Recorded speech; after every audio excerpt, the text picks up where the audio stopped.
So when I smoked cigarettes, I smoked. You were way cooler. Yeah, probably, given the time period. I smoked Marlboro Medium 100s. Can't hear yourself. Yes. Let's see where you're at here. No, here.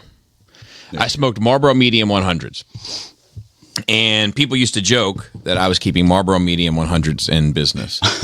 Why the 100s? Was that because I think in my teenage mind, I was like, well, they're the same price. you get a little bit more. Get a little bit more. Did you realize the filter was longer? No. No. But anyway, so at a certain point, 2018 or so, I lost a ton of weight, which I probably need to do now.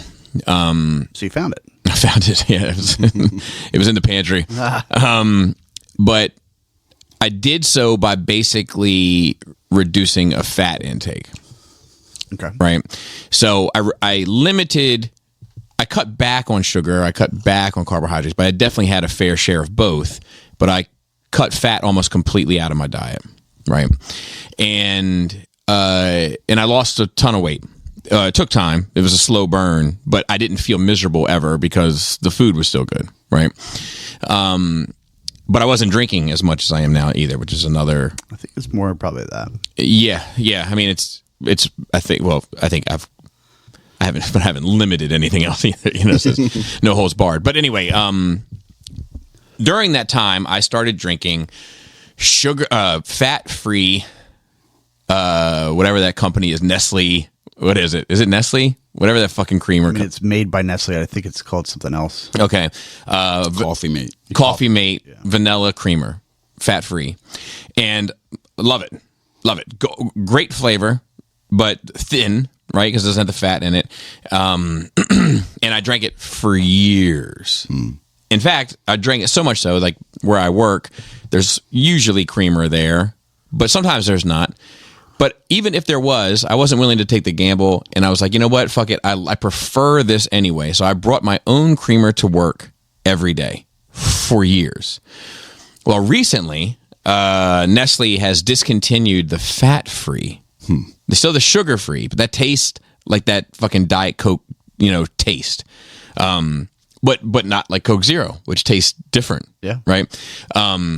It has that, like, really, excuse my impersonation of my wife, but chemical-y taste of a Diet Coke or a Diet Pepsi. So I tried to go back to normal creamer, but normal creamer is, I guess it's so filling in a way that, like, it makes me feel ill afterwards. Like, just like, ugh, like sluggish, ruggish bone. Yeah. So I've gone back to Ruggish bone. black coffee. Now, every once in a while, I will have it because I'm just like, man, fuck it. I'll deal with a little bit of, same way I guess you deal with ice cream, where you're like, it's worth some bullshit just to have this moment. Yeah. So anyway, that's why I was trying to get rid of my vanilla creamer in the fridge, which is something that happened pre-game on Nerd Rage today. Anyway, Joey is on assignment. Chris is on assignment. We have Jordan W. filling in for us. Thank you. Hello. I didn't fuck the schedule up this time, so that's nice. I think that we should begin, because we were all there, with the Halloween party. Yeah. Wait, I was there? Yeah. Was this your first time or second? Yeah, first Halloween time party. Yeah. How did you like it? Oh, it was great. Yeah, good time. It was amazing.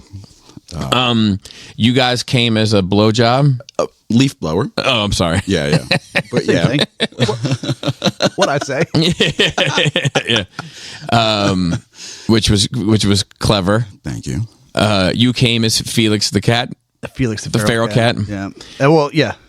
And then Laura and I came as, or hosted as, I guess, Tony and Carmela Soprano with the wig that ended up working out nicely. Looked great. It did. It did look great. How'd it feel? Powerful. Yeah. Yeah, it was good to have it back, if only for a night.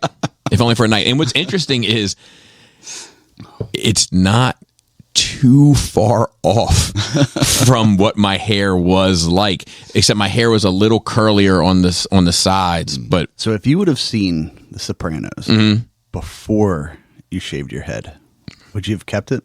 No. Like if there was a character. I think I did see it before I shaved my head. Oh, really? Yeah. Yeah, because like so I'll tell you the lore of my head shaving is that I've always been told by my barbers throughout time, like, your hair is incredibly thick, like, you know, like, because my hair's super curly and on the sides. But what they never bothered to tell me was that the bit on top was starting to thin out a bit. So my buddy Shoulders was like, "Hey man, you're starting to lose your hair." And I was like, "The fuck do you know? The barbers are telling me. Are you a barber?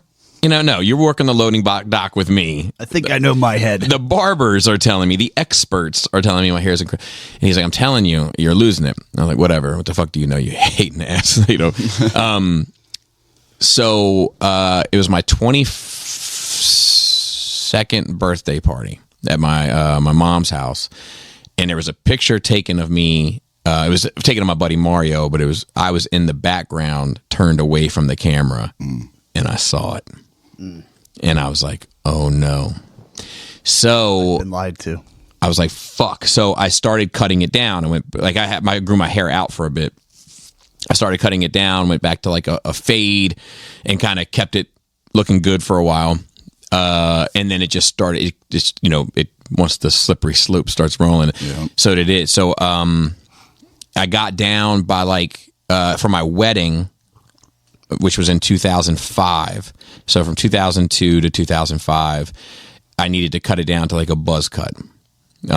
Still hair, visible hair, but, you know, as low as you can go without it going bald, basically. Without touching the floor. Yeah. And then I got a new job in 2007.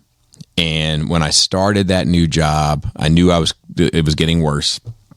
And I was like, I am going to start shaving my head when I show up for this new job so that these people will only know me this way, you know? And that's when I started shaving my head. And from May 2007 until now, I have shaved my head every third day without missing a day. Every third day I've shaved my head, whether I was at work or not. I've always done it. So, and it sucks. I've considered laser hair removal. Oh, so like, you don't have to shave anymore. So I just don't have to shave it anymore. I thought you were going to go to like Turkey and get hair plucked. No. But you know what my concern with laser hair removal is I have two. So one is that 10 years from now, because it's still a relatively new technology, 10 years from now, like, oh, it causes brain cancer. So sorry about that, right? That's one. Two is... I'll go get it tomorrow if they promise. Two is... Because people with hair don't respect it.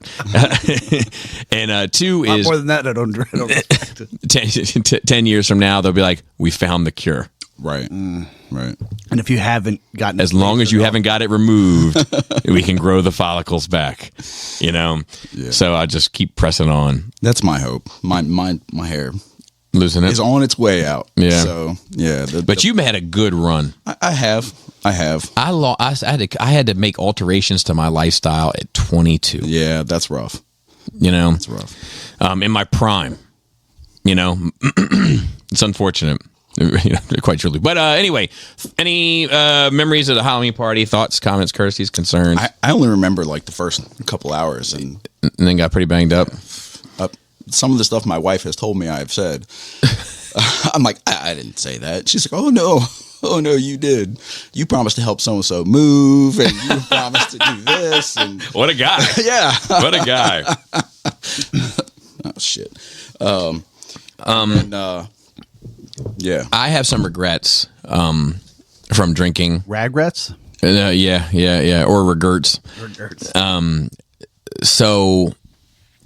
I'm gonna mention one of them off immediately. We have a costume contest. It's kind of like the nut of the night, and one of the categories is for sexiest. And historically, my wife has like worn something sexy and gotten that. My wife's name is Laura. There was another Laura there. There was who had more than one other Laura. That's true. That's true. But there was another Laura there who, with all due respect, had her tits front and center for the night. I was going to say was wearing something that most would consider sexy. Yes. There you go. If you either or. Bring up her tits. I think that she would appreciate me saying had her tits front and center. I'm sure that she would appreciate just any acknowledgement because I failed to acknowledge it. So I wasn't thinking about her name being Laura because I often call her by her last name. So I kept reading Laura's and they were probably for her, but I just assumed they were for mine. And so I apologized to Laura, the one, not the other. There's something else that I regretted. Was it the very end? No, but that too. So I started making. Sometimes I do a bit, right? And for me, it's just a bit. It's not intended to be taken at face. It's not intended to be taken anymore. It's more so to be taken at face value, and it's more so for the moment. So Chuck Yo, guest host on this show, has lost a ton of weight for health reasons, and was on Ozempic or some sort of adjacent thing, and it made him sick. Well, he got sick that night and had to leave early. So I started making this joke. The joke was that I was mad that he had left because he had to take Ozempic and got sick. But it was just because I think that that's funny.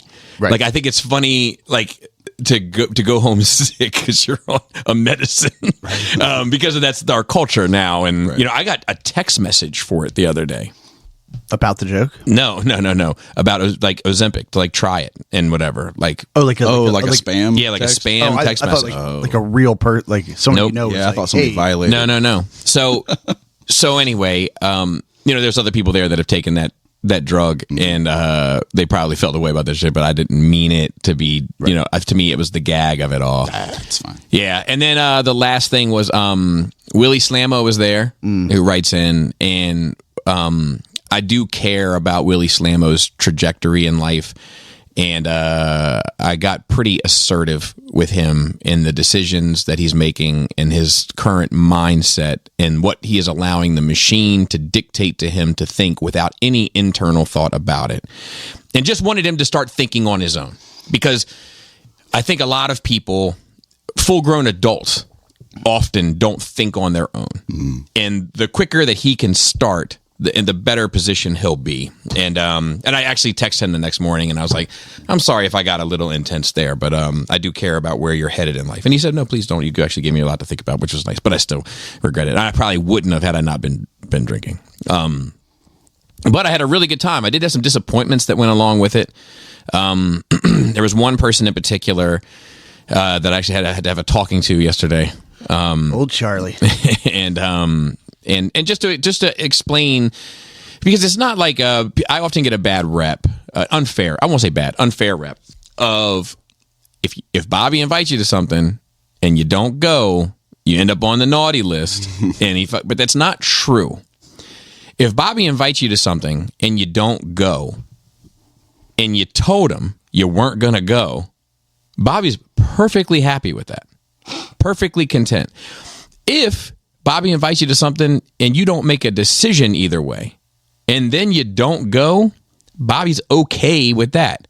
Now, after a few of those, Bobby's going to assume you have no interest and will cease inviting you just to stop wasting both of our time. Right.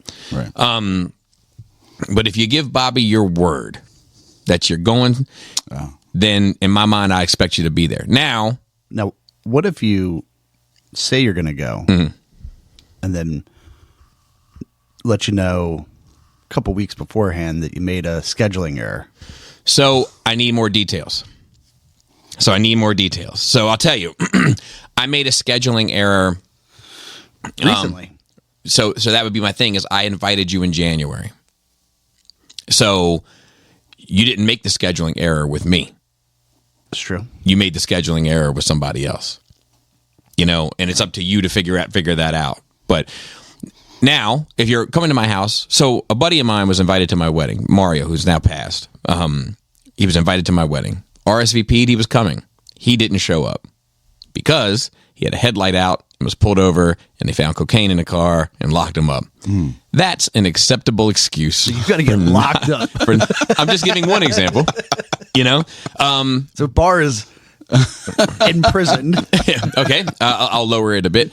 Billy was he never fully committed, but said he was Trying. planning on being there.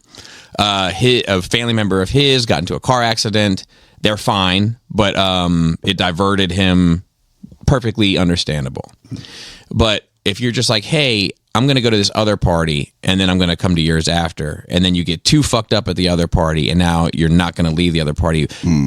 Like, that's fine, but you have shown me, like, you made a decision. And the decision was that this was more important than that. And so I have no choice but to internalize it that way, because that's the way your brain thinks. And I told him, and I probably shouldn't be saying all this publicly, but I told him yesterday that like, look, it hurt me, because I want to be closer with people, and I can't now because I can't count on you. Right. And if I can't count on you, I can only keep you but so close. Yeah, I mean, and we've talked a little bit about this, I think on the show. It's probably a little bit more off, but it's like, once you get into that certain circle, yeah, like, it's expecting of, like, this means a lot to me. So, like, I can understand in the same way that I have a group of things that are really important to me, that you see that those are the things that are really important to me. And as long as those two things don't overlap, right, then I kind of expect you to, if you're going to be in my inner circle, that you're going to say, hey, this thing is really important to them. So I'm not going to go to this bullshit other party and then get too fucked up. Now, if it was this, hey, my wife has this other super important party to her, and we've got to go to that first. I'm going to try, but every year she gets so fucked up there that I can't promise you I'll be at yours. Right. Then that makes sense, because it's like, I have to layer the things that are important in my life. Yeah. Right. So, Of course. but if you go to the fucking bar, yeah, yeah, then it just says, like, it just, so anyway, so that was a little bit of a negative. And then there was another no-show that explained something to me about why they didn't show the other, but then, like, that's the one I was going for originally. I didn't understand it, and it didn't really make sense to me, and it didn't. So I was like, okay, that's fine. That's enough trauma for one night. Yeah, but in spite of all that, I did have a really great time, and I was always like happy. Well, I was happy to see, like, photographs. Candid photographs where I'm in them, like, in the background or someplace, and I'm, like, genuine, like, I can see that I'm a happy person there, which always makes me feel good. I was a little disappointed in the feral cat mask.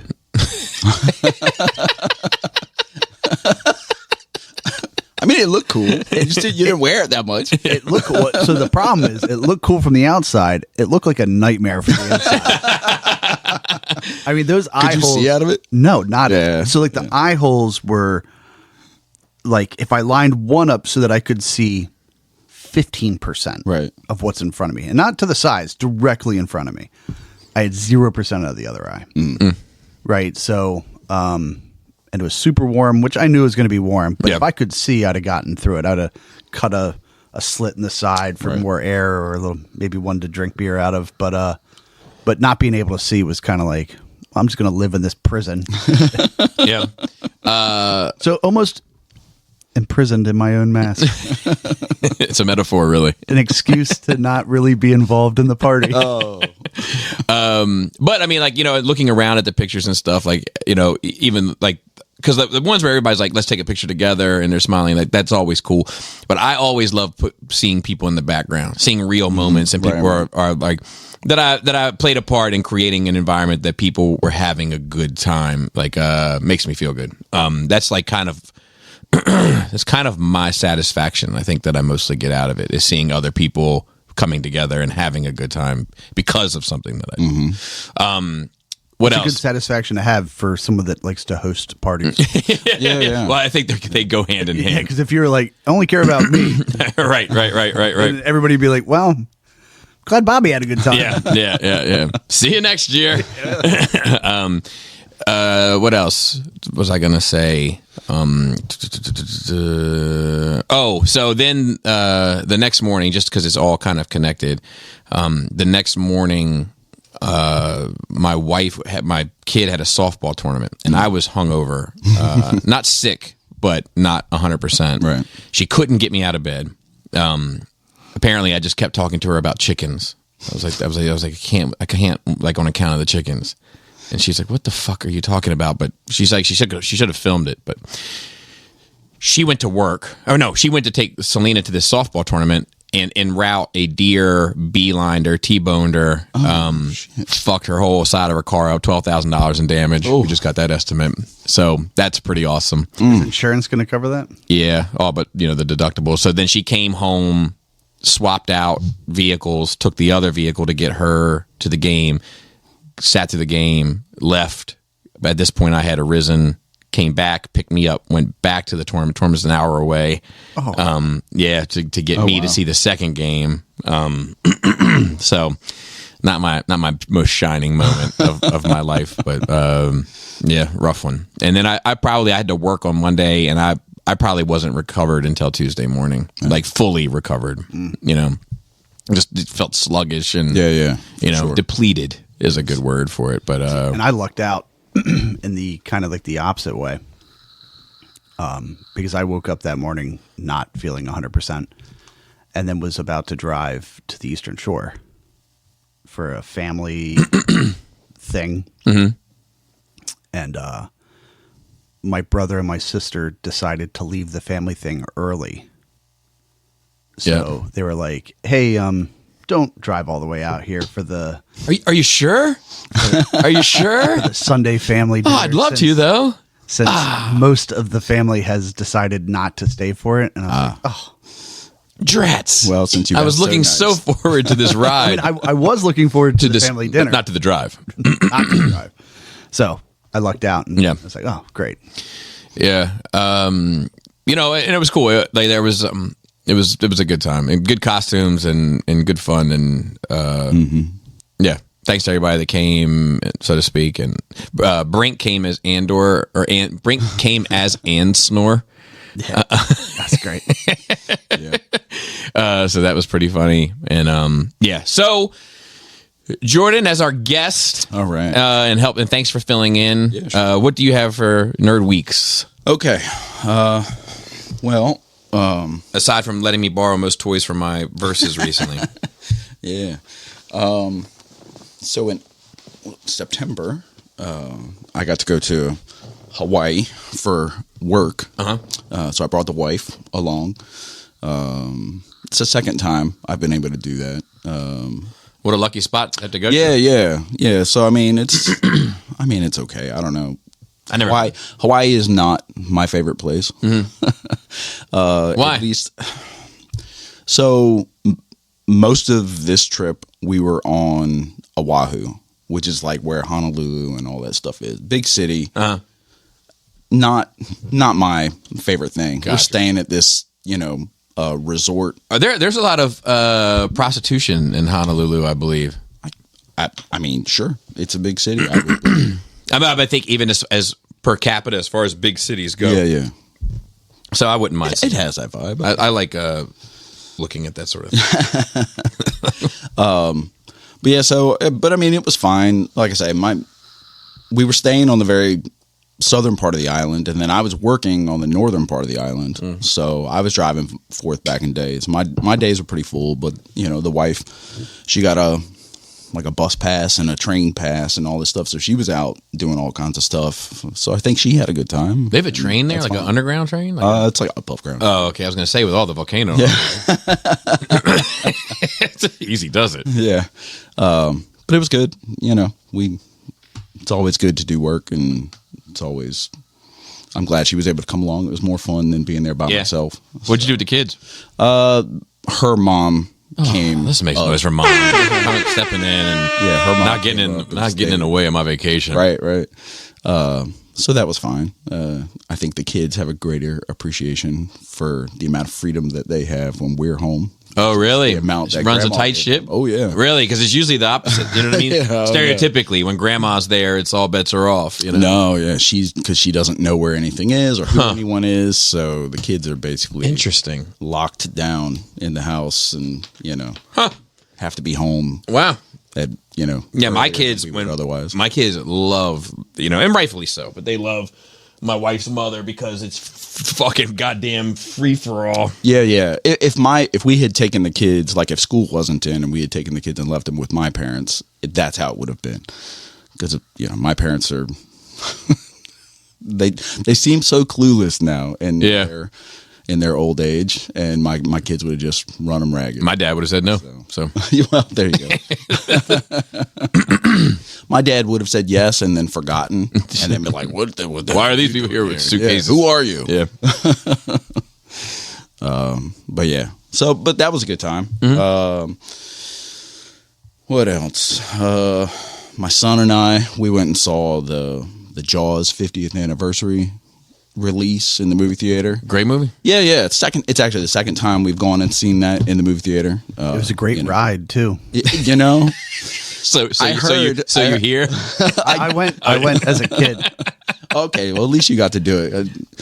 I heard yesterday, because I'm about 6 weeks behind on the podcast always, that you didn't get to do it the last time you tried. Yeah. I think I was there. I got to ride it the last year it was open. Oh wow. Yeah. So that was so we're there the same year then? Maybe, yeah. Probably must have been 2011. Yeah. Wow. Yeah. Sad. Fucking ingrained in my brain now. Yeah. Remember when we were talking about last week? We were talking about like these movies in the 80s and I think in the 70s too, but I didn't live through it. But that it's just like perfection. Like, Ghostbusters is perfect. Back to the Future is perfect. Jaws is another one that's just fucking perfect. Yeah. Like wouldn't change a thing. Right. And I hope they never remake it. Yeah, same. Oh, God, they fuck it up so bad. They would. I mean, look what they did by the time of the Revenge, Jaws the Revenge. Gosh. It's actually interesting that they've never come back to it. You would think that they we had like these other shark movies like Sharknado, Big Deep Blue Sea with LL Cool J, whose hat is much like a shark's fin, to be fair. But they never came back for like a Jaws 5. Yeah. I think that 4 was so bad. 4's rough. 4 is so bad. Just dipped off so bad. Yeah, well, 3 is also real bad. 3, I always talk about nerds and how like there's a swath of nerds that find Goofy like great. Like they're like, oh look, it's a Transformer with a birthday hat on. Isn't that awesome? And I'm like, no, but Jaws 3 is the closest I get to it, where it's so bad that I do like it because it's like it's Jaws 3D, right? And I love like at the end when they blow him up and like the Jaws bones like come like and then like land like right in front of the screen. It's like, whoa, dude. Like, do you guys remember back in the day, at least down where I lived, when they would show that movie on TV, they would try to make it an event, and they would like send 3D glasses with the newspaper and stuff. Yeah. And so you could watch like Jaws 3D or like the Creature from the Black Lagoon, Freddy, that kind of stuff. Yeah. The fifth one, right? They don't do that see kind what of I did to anymore. So it's up here. It's all up here.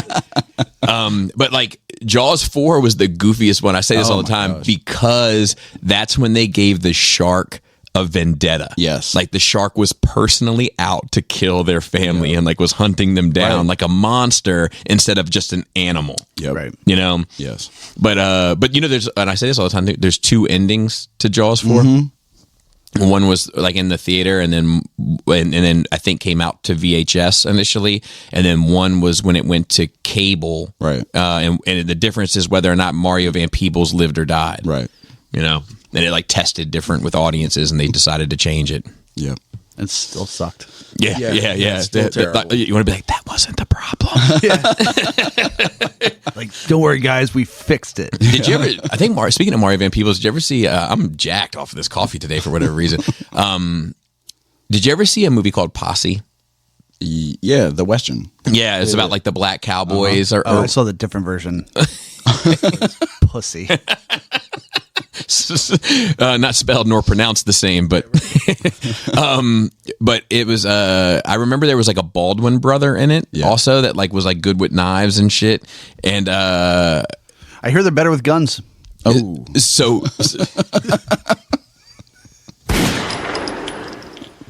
that's actually a pretty good joke.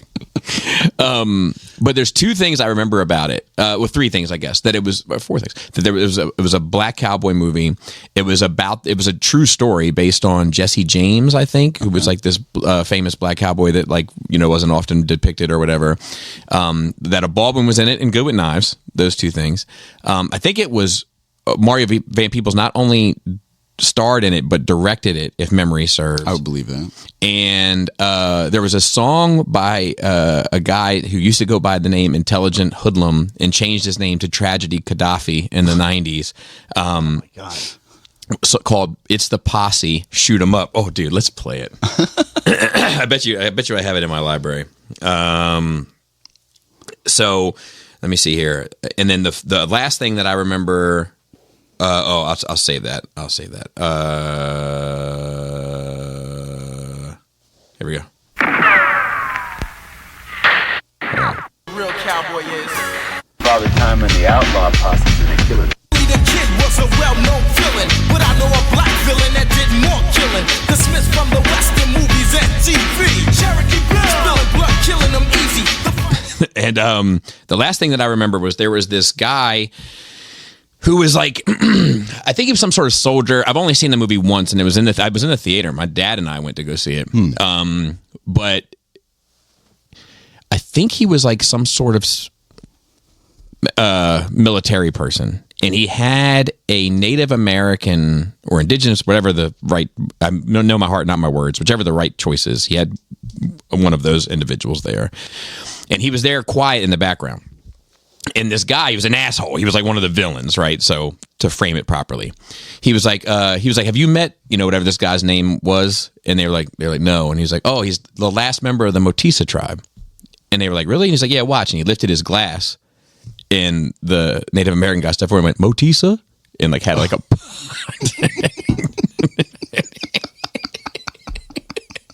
And those are like the only things that I remember about that movie, and that I generally liked it. I thought it was good.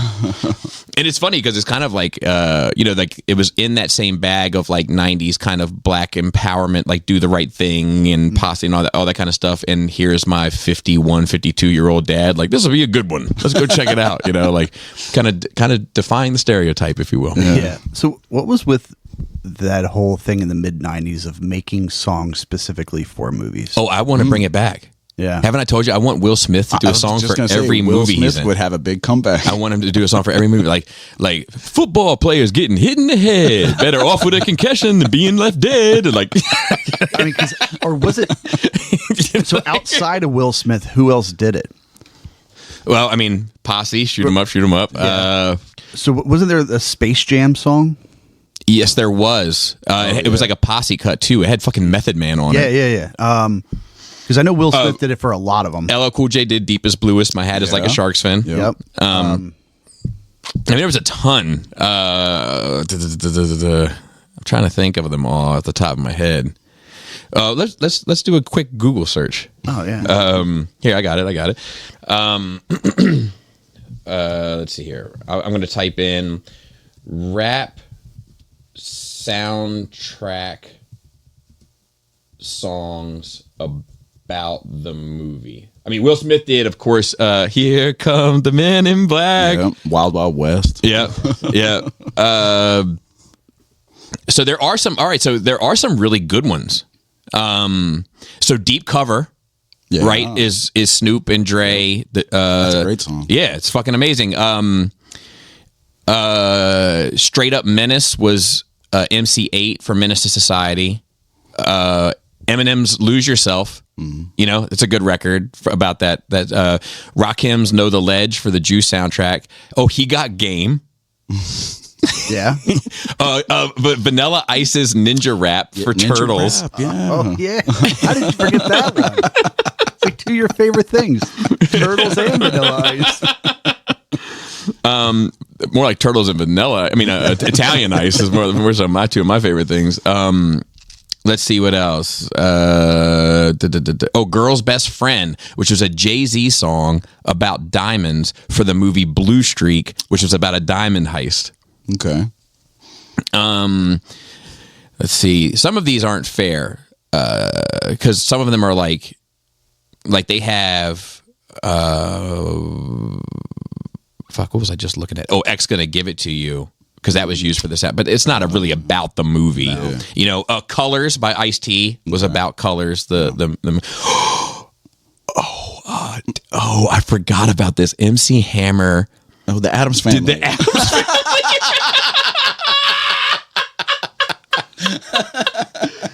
Oh, that's great. Queen Latifah did a song called New Jersey for New Jersey Drive. That song's actually Was there a my favorite barbershop song?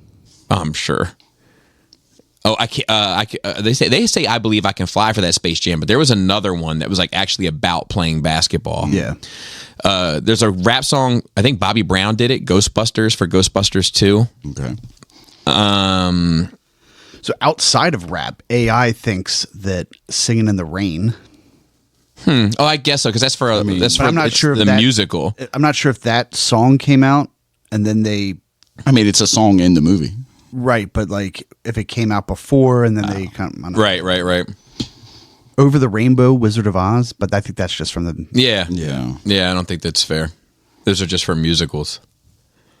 This Is How We Do It by Montel Jordan. 52 films and TV shows. And that's not what I was asking. AI. Yeah, and you know what? That's actually kind of that song has a stench on it now. Why? Because it's been used as a joke song. Oh. You know, because like the song was like that was like a pop hit. Yeah. You know, but now they've taken it and used it for like Step Brothers and everything else, where it's kind of like they've made it a parody of itself. Where now I can't listen to it the same way because now it seems like a joke. Venom or Eminem did a song for Venom. Oh, that's right. Yeah. Oh, it's awful too. Yeah, it's terrible. Venom. Some people get them. Some people hit them. Some people. Yeah. And I think the Sonic movies, like Wiz Khalifa and some other people. Oh, really? Yeah, they did some stuff for like. There's the a Sonic song. movies. Oh, there's a fucking Transformers one from Transformers 1. Oh, yes, there is. That's about transforming. And, Yep. and then there's another one for the Turtles movie. The newest one. One of the, not the newest one. It's one of the Michael Bay ones. So But it's not bad. The Wiz Khalifa song is Speed Me Up. Yep, Speed Me Up. Yeah. Featuring Ty Dolla. It's Ty Dolla Sign. It's not Lil a terrible Yachty. song. Half the Vultures. Yeah, it's, Lil not, Yachty. it's not a terrible song. Yeah. You mean Young Boat? Medium Buoyancy. They have Gangsta's Paradise for that Oh, yeah, the that Michelle movie. Pfeiffer movie. Yeah, the Michelle Pfeiffer movie. I don't remember what it was. So that, I mean, that's interesting too, right? But that also shows that's kind of part of the machine of Hollywood, right? Yeah. Right? Like it's that many moving pieces trying to make these things huge. Yeah. Iconic, memorable, a moment. Yeah, so they're tying everything from culture back into it, and kind of forcing it in a lot of cases. Yeah. But I don't think you're going to see that much more because it's not worth the money to try to, because it probably failed so often in the 90s. And they look at it like a line item that they didn't need to spend. And I think, honestly, like thinking about it all, the Ghostbusters song, like Who You Gonna Call, it's undoubtedly the best one. Yeah, for sure. You know, it doesn't. It's like it's the most on the nose, and yet somehow doesn't seem corny. Still feels endearing. Still puts you in a good mood. Makes you think about the movie in all the right ways. Like it's arguably perfect, just like the fucking Not movie. the Men in Black song. Not the Men in Black song. We are the Men in Black. God, Will Smith is fucking awful. So bad. He's fucking awful. And I hate saying it because I too enjoy Summertime. But Summertime aside, he could have kept the rest of that shit. Wild West. Keep it. It's in my playlist. God, it's in my funeral playlist. I just want. Yeah. I want to invite everybody that's going to hate that music and just have them play that. There was that song. Get the fuck out of here. For the first Turtles, also the TURTLE power. TURT. And what's funny, I laugh about this one all the time, and I'll be completely transparent. I don't totally understand the dynamics between Ya Kid K and Technotronics, but they're connected in some way. Like Spin That Wheel and all that shit comes out of that.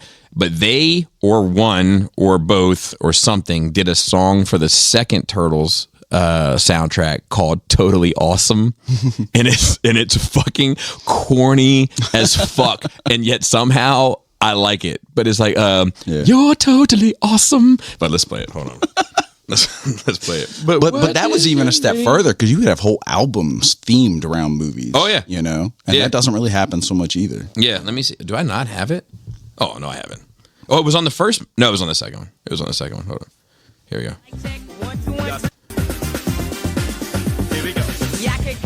See, Yaka K is back again. Hold on. All right.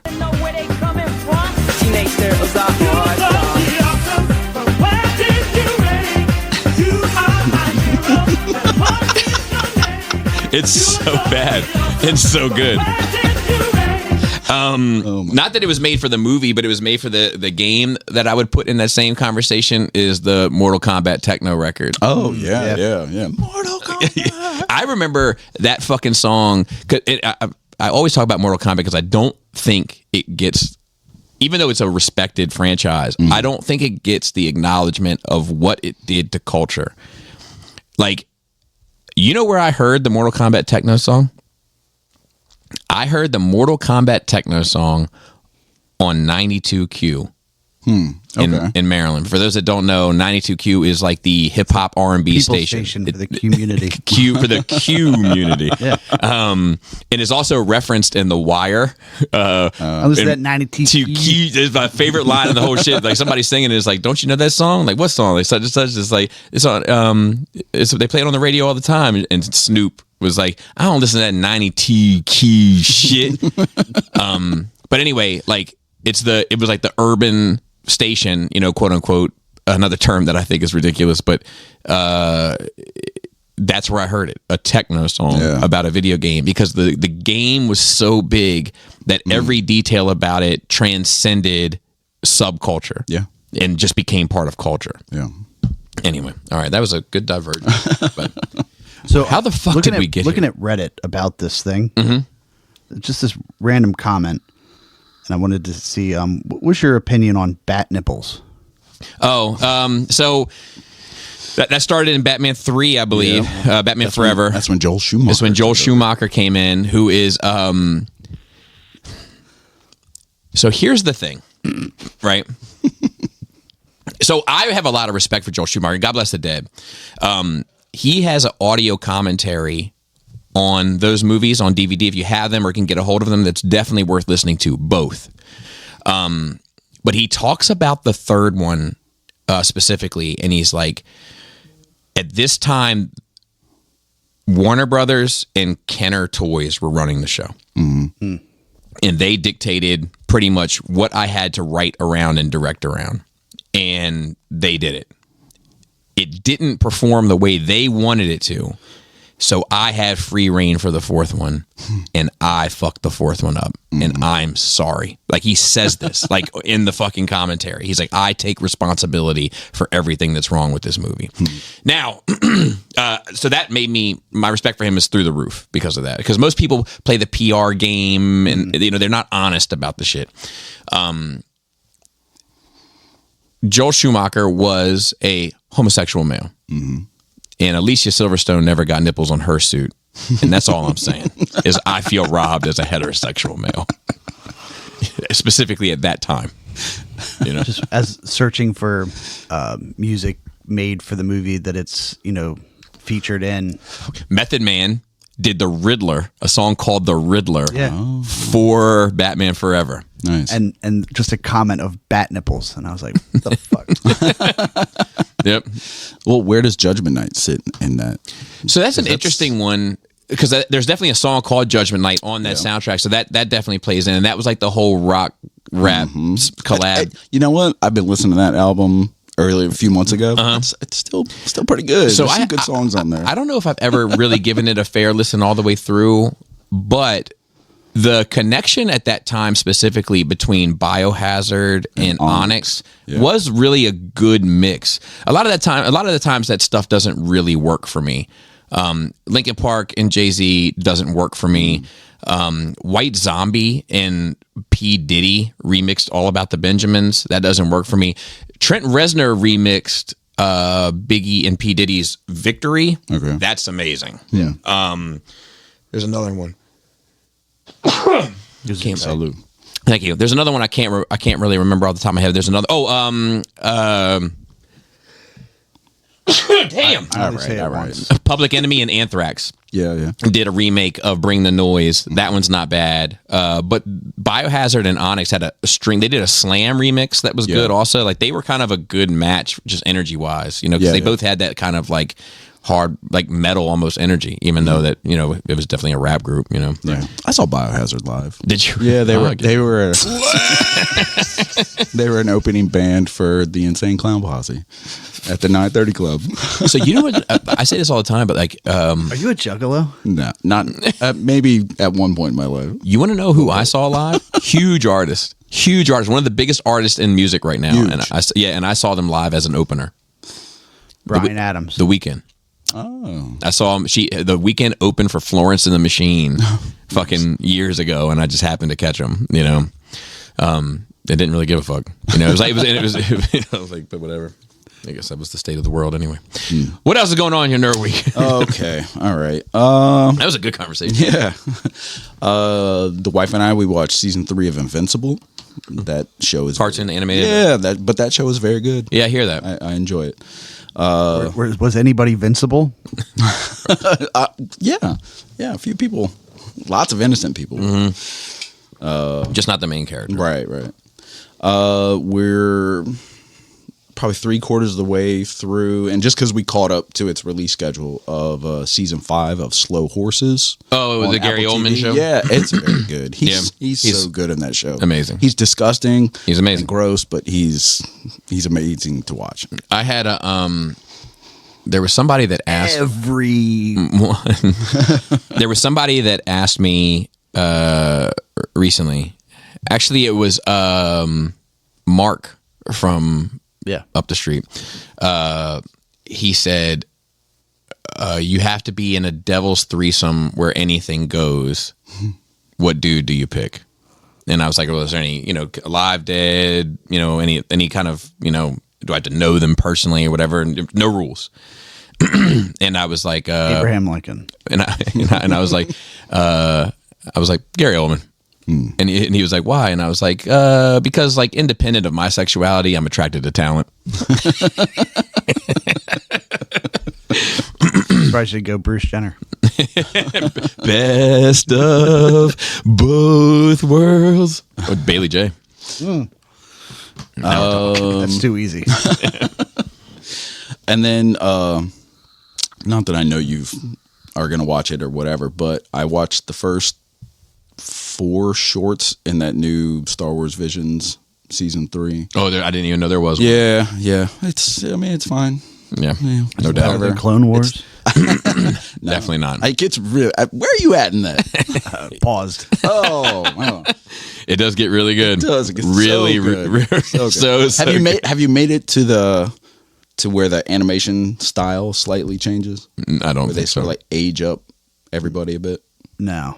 So there's a point, I think it's like towards the end of season 2 or like early in season 3, there's a shift in animation style. It still looks like the show, but it looks a little more grown up, and that's when that show really. So I was going off this list that Bobby sent to me of like the important episodes for the storyline, and I think it was like 56 separate episodes. That sounds about right.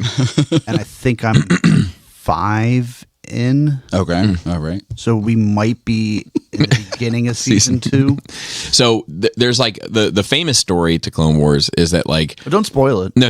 I care too much. I know you do. Out of universe story is that like if you look at like digitally animated shows, the camera has a couple angles because they only animate like this wall and this wall, so the camera can shoot here, and none of that is animated because why, right? But George Lucas animated everything, so the camera can move all in and out. It's like Pixar does it, but outside of that, very few do, right? And then like they were losing like money. Yeah. I mean like millions of dollars an episode, you know, and they like brought it to his attention, and he was like, "Oh God." Well, the good news is there's only a season and a half left. Just a complete lunatic. Well, to be fair, if you've made somebody like $8 billion and then they come back and they're like, hey man, like we're losing like $80 a show here. You're like, oh, sorry.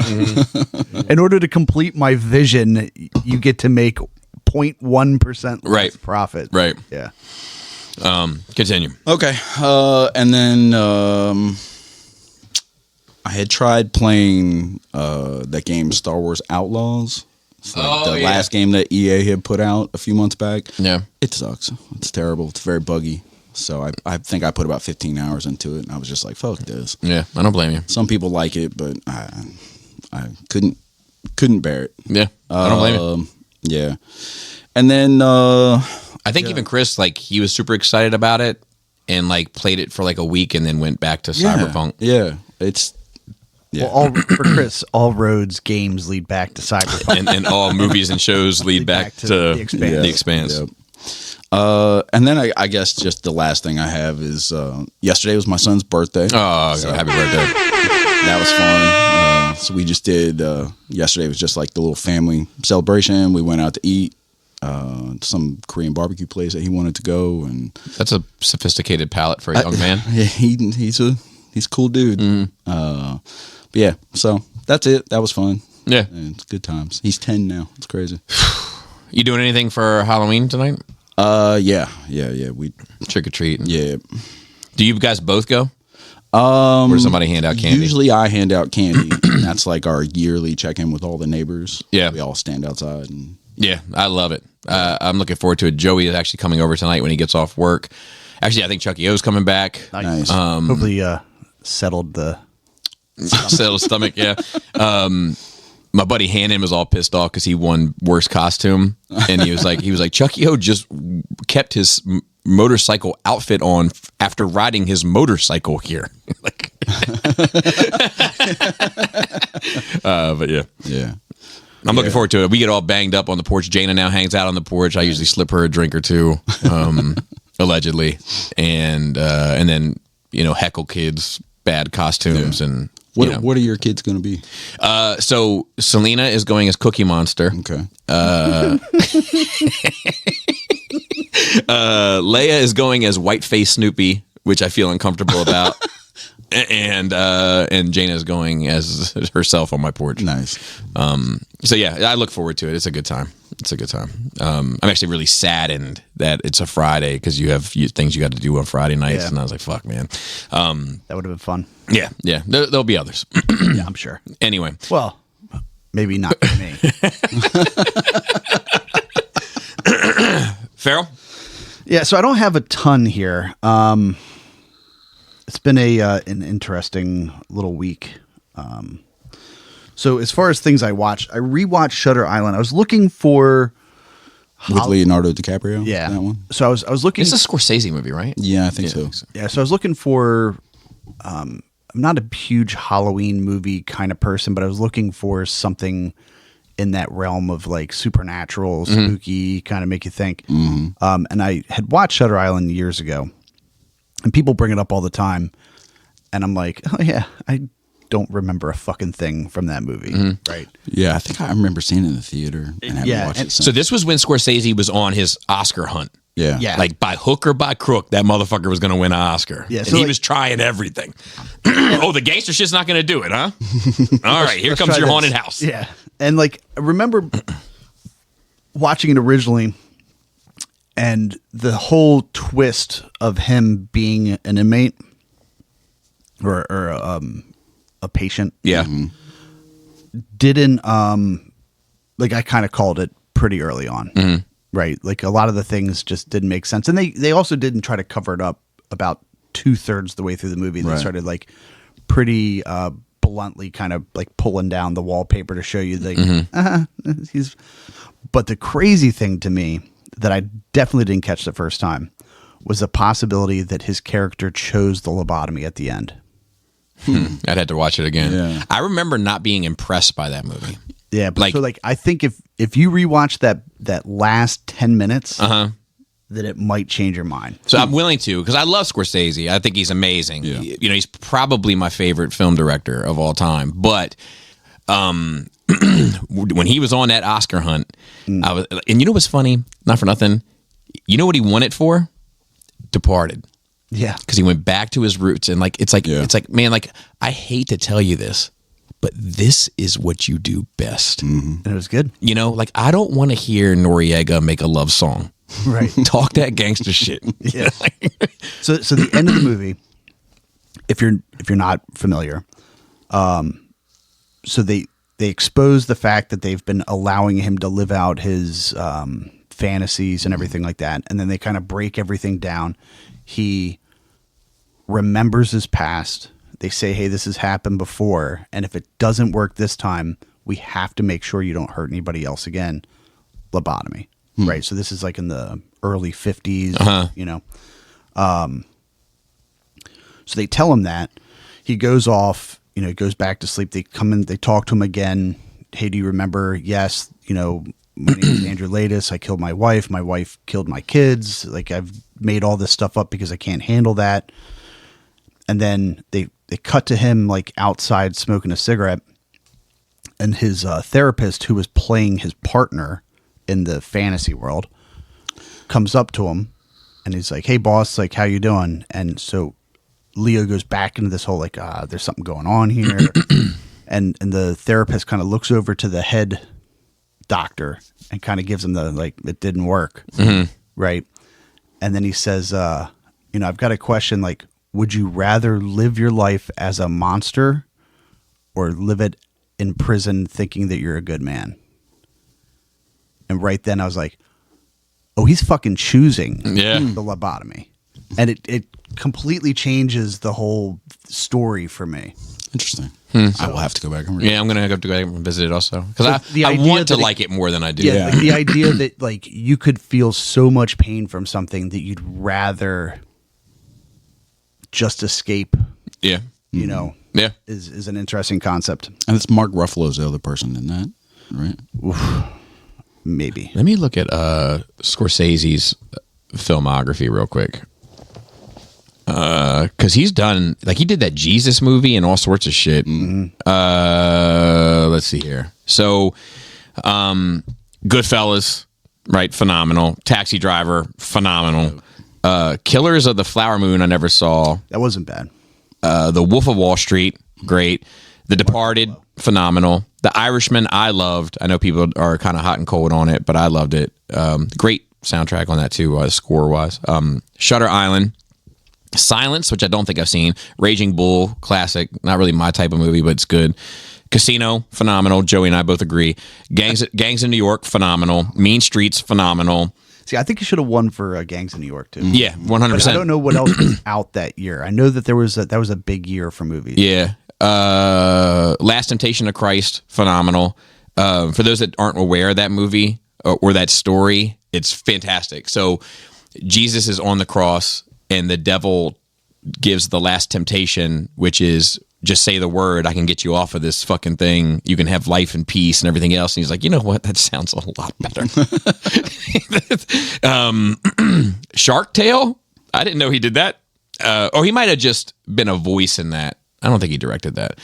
After Hours, I'm not sure. Cape Fear, good remake. The Aviator, that's when he was on his Oscar hunt. Yeah. And that one's did not like that one's not great.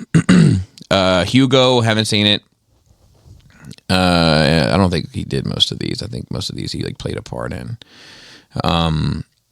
Bringing Out the Dead. Did he do that? That's a good movie. Yeah. I mean, it's a fucking impressive body of work. Yeah, yeah.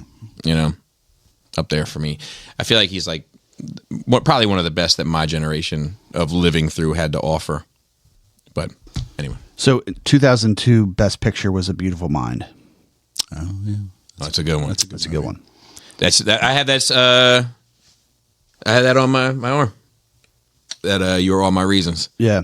And like, so like looking at the other 2002 movie list, like We Were Soldiers, John Q, Some of All Fears, and obviously Wind Talkers. Phone Booth, another terrible movie. Analyze That. Oh, gosh. Which I loved. I love that movie. You're good, you. That was just a fun movie. Yep. And Antoine Fisher. I don't remember that one. I remember John Q. That was mid. He's like in the Navy or something, right? Antoine Fisher. Oh yeah, John Q. was like the guy needed a heart surgery or something for his kid. And 23 years later, here we are still fighting with insurance. You know? The other movie that I watched, it's kind of a, definitely a throwback. I watched With Honors. Starring Joe Pesci and Brendan Fraser. Joe Pesci as the bum living in the basement of the library at Harvard. 1994. 94. And so it's on Tubi. Yeah. So that's where I've been watching a lot of stuff recently. No kidding. Yeah. Because I've kind of gone through the whole Max and Prime and Netflix and all that shit. No, and this month is Goodbye Prime, Max. Okay. Right. So I'm kind of going through and You're rotating. I do that canceling things out. Yeah. And if I don't miss it, then I don't bring it back. Right. Yeah. So I brought back Netflix, brought it back at the with ads version to cut money out. Which I watched something on Netflix I'll talk about in my Nerd Week. I didn't mind it with the ads. It's not terrible. Gave me a little break. Go to the bathroom, get a drink. Tubi's a bit worse. I buy that. Right? Because so the Netflix with ads is still $7 a month. Right. Tubi is free. Free. So More ads. it's a little bit more than double the number of ads. It's a lot of ads. So it's a lot. And they're like 90 seconds to 2 minutes ad breaks. So like if that were happening, if it was 3 minutes half as often, I'd be better with it. Right. But it's like, it doesn't seem like they put the ad breaks in a spot. Yeah, it's just conducive arbitrary. to the movie. Damn, With Honors on IMDb has a 6.7 out of 10. It deserves better than that. Rotten Tomatoes gives it a 22%. Oh. I thought it was so it's interesting because it's almost a feel good movie, right? Because it's like, the character development of Brendan Fraser, like, he goes in, it starts off with him as being like this, he's going to graduate summa cum laude in government from Harvard. And he's got this super cynical view on the United States government, like the Constitution. They cut in with like some things that the president is an elected king. And then, Pesci is this kind of like, what's the right word? He just doesn't, he's almost a nihilist, but he's not a real nihilist. He's more of like this whole life is about, moments that you live, things that I kind of believe, right? So it's all about experience and, getting something out of it. But then at the end, he kind of reveals that, Pesci's character reveals that he left his wife and young son, joined the Merchant Marines, got sick with asbestos. The Merchant Marines basically fired him. And that was his grievance. And he never went back to his wife and kids because he didn't want to have his wife and kids be eventually heartbroken by his inevitable death from asbestos poisoning. So it's kind of a selfish reason to just, leave your kid. Yeah. And at the end, like he sees his dying wish is he wants to see his kids. So they go out, they find him, and he realizes that he has a granddaughter. And his kid says, I don't care about you. Like, you abandoned me. And the granddaughter comes out and she's like, who's that? And he's nobody. And he goes inside and it finally breaks him and then he dies like that night. So it's not truly a feel good story. Like there's a pretty good hit over the head at the end there. But I enjoyed it. And then the only other stuff that I have, I'm not sure I'm 100% ready to bring it out. That's fair. Still cooking? Yeah. So like That's fair. the Thailand stuff. So a couple of people asked about it at the Halloween party. So I'm waiting until December to purchase everything. And a lot of that is just because with the way the economy is going right now, it makes me nervous to put, $2,500 out there for something that come January 1, we're in some sort of like craziness, and all of a sudden, we're not allowing, international travel or something crazy like that. So I've just been kind of banking everything. I had some financial things recently that have made me re-budget everything.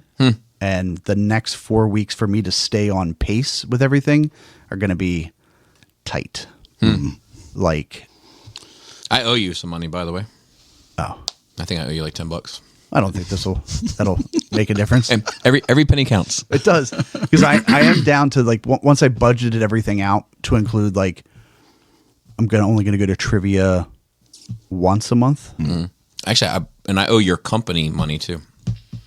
I bought something. Your company was having like a fundraiser thing, I bought 2 things from it, and they couldn't get the Square to work, so I got it.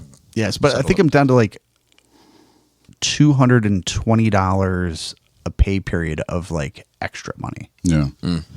Yeah. It sucks. We're having to relook at expenses and all right now. I don't know if you've heard, but the government is shut down. Yeah. So traffic's been better. That's true. I just got. That's true. Look, they say every rose has its thorn, but every thorn has its rose. Yeah. Well, that sucks for you. It does. I still get to go to work, but I don't get paid. But can you take a moment and acknowledge that I'm getting to work at a faster? Yeah. I mean, that's great. Some would say and it's I'm worth happy it. for you. I'm happy for you. I too am getting to work and getting home faster, which is, that's all fine. But until you have to walk, because you can't afford gas. But yeah, I mean, and we're fortunate. We've got money set aside and whatever, and we'll be fine. But yeah, it's rainy day funds. Yeah, but it does. And there's an overcast building. Yeah, but it does suck having to. Well, so I've got an employee to how you normally live. For sure. I have an employee who's part-time who works for the federal government full-time and hasn't been getting paid. This is a long one, so to speak. Yeah. The longest. I thought it was second longest. It might be the longest now. It was pretty close a few days ago. He and I were talking about it the other day when he came in. And, it's interesting, like the trickle down part of it, right? So, he was like, hey, we still got overtime, right? I'm just not getting paid for it. And I was like, oh, I mean, like, that's cool. Like, you're eventually going to get that money back in theory, And he's like, yeah. But then it started thinking about, like, he was asking me for more hours. And I'm like, I mean, I can try, but, and that really got me thinking about the whole thing of like, oh, I know who you're eventually it trickles out, right? So like, if a government employee now picks up a second job as like a waiter, right? That's taking hours from somebody else. And it's waiting. That was waiting. Yeah. That might be their primary source of income. And this isn't just on top of the whole, like, my company sells to the federal government and we haven't been getting paid. Yeah. Right. So now we're floating things on credit as a company. Yeah. Right. Waiting for that, to get that money to come. Yeah. So then he was talking about, something that he does as a federal employee. There are civilian opportunities to do that same kind of thing. And people that were normally picking up overtime to do it are now getting second employment at these other companies because they need the cash flow. So that's taking away from the other civilian people that would have been getting those hours too. Yeah. Right. So it's kind of, it's all connected. Yeah. And then, the more and more, I saw something last night, like banks are denying large withdrawals right now because money's not coming in, so they can't lend it out. So all that other shit. So it's like, it feels like it's getting maybe not like at critical mass in 2 weeks, but if it only took 30 days to get to this point, I feel like it's going to accelerate.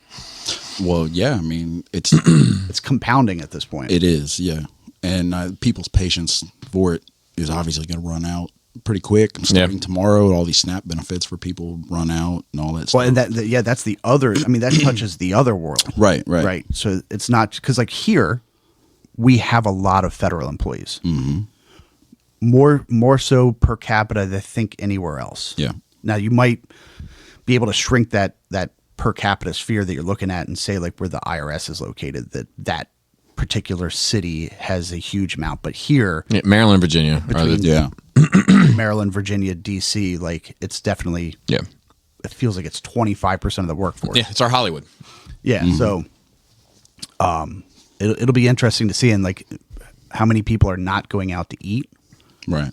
So now those waiters and waitresses that we talked about before are getting less customers, more competition in looking for hours. Like it just, like going out to eat last night. I honestly, it was, you kind of feel guilty about it because you're like, this is not the best use of our money. But there's also like, I'm trying to keep everything like normal. The kids don't need to know that. Right. Things are, I don't know. They do know. It's not like we hide it, the fact from them. Right. But like, you don't want to stress. Right. Me and the wife can stress about it. They can just be kids. Right. So. But it's also like, there is a degree of, you work 5 days a week, right?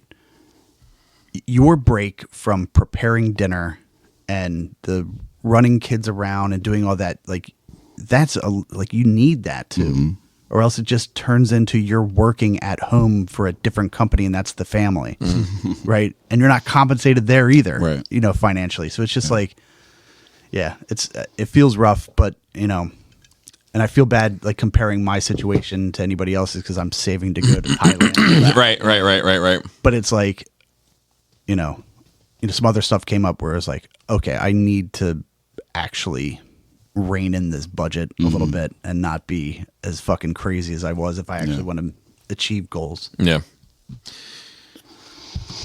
Understood. My nerd week, I have a couple things. So, Halloween party we talked about.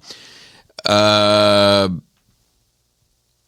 watched the Netflix recommendation of the Hunting for Osama bin Laden. 3-part. Probably could have been 2, but I enjoyed all 3 parts. I thought it was good. And I agree with you in the sense of it's a very well put together timeline of events that, like, I think as an American, you understand that this event happened and then this event happened and this event happened, but you don't think about how they are all connected and the timeline that they were in. And it does a really good job of doing so. I definitely recommend it. The 2 takeaways from it. One, it is very much a documentary done. Every documentary has like a position, right? There's no true unbiased documentaries. It's very much a documentary done from the stance of defending the CIA. Yes. And I don't... And putting them up on a pedestal. Yeah. And I think that pendulum has perhaps swung too far in that direction. Not to say that it... I think I was level-minded enough to be like, oh, this is some caping. They're caping for them right now. Did you think that they were trying to justify some of the questionable things they had done by reframing, and not necessarily incorrectly, but by bringing this stuff that had happened up? Like, hey, remember, we were worried another attack was coming. Mm-hmm. Like, remember, we lost a lot of people. Remember, we were working for the president of the United States trying to come up with this. Remember, and then like, being like, yeah, and we also kind of might be tortured people, So I think that they did take a fair amount of responsibility for the Guantanamo Bay stuff, the people that were interviewed in it. But so here's the thing, and like this is why I hate politics and politicians. So like my brain goes like, oh, okay, so we're being critical of the Bush administration for passing the buck on to the CIA. And we're praising the Obama administration for their support of the CIA, and Obama is directly involved with Netflix. I get it. You know, like I'm too cynical of a person to take stuff like that seriously. But the most egregious example of that was the guy that they let directly into the fucking compound that was armed to the teeth with fucking C4 on him. You know, and they're like, well, we didn't want to make him feel uneasy by patting him down. It's like, look, sorry. Like, at a certain point, like, you have to expect, they're all smart people, right? They're clearly educated people. You have to, and they know a lot about human behavior, which I also picked up on. So they have to know he's already going to feel uneasy. Yes, this might make him feel more uneasy. However, if I was to play that game, I'd be like, look, this guy's probably going to expect to be patted down. You know, so maybe the pat downs had to be even more invasive, because if I was him and I was hiding something, it would be hard to find, is what I'll say.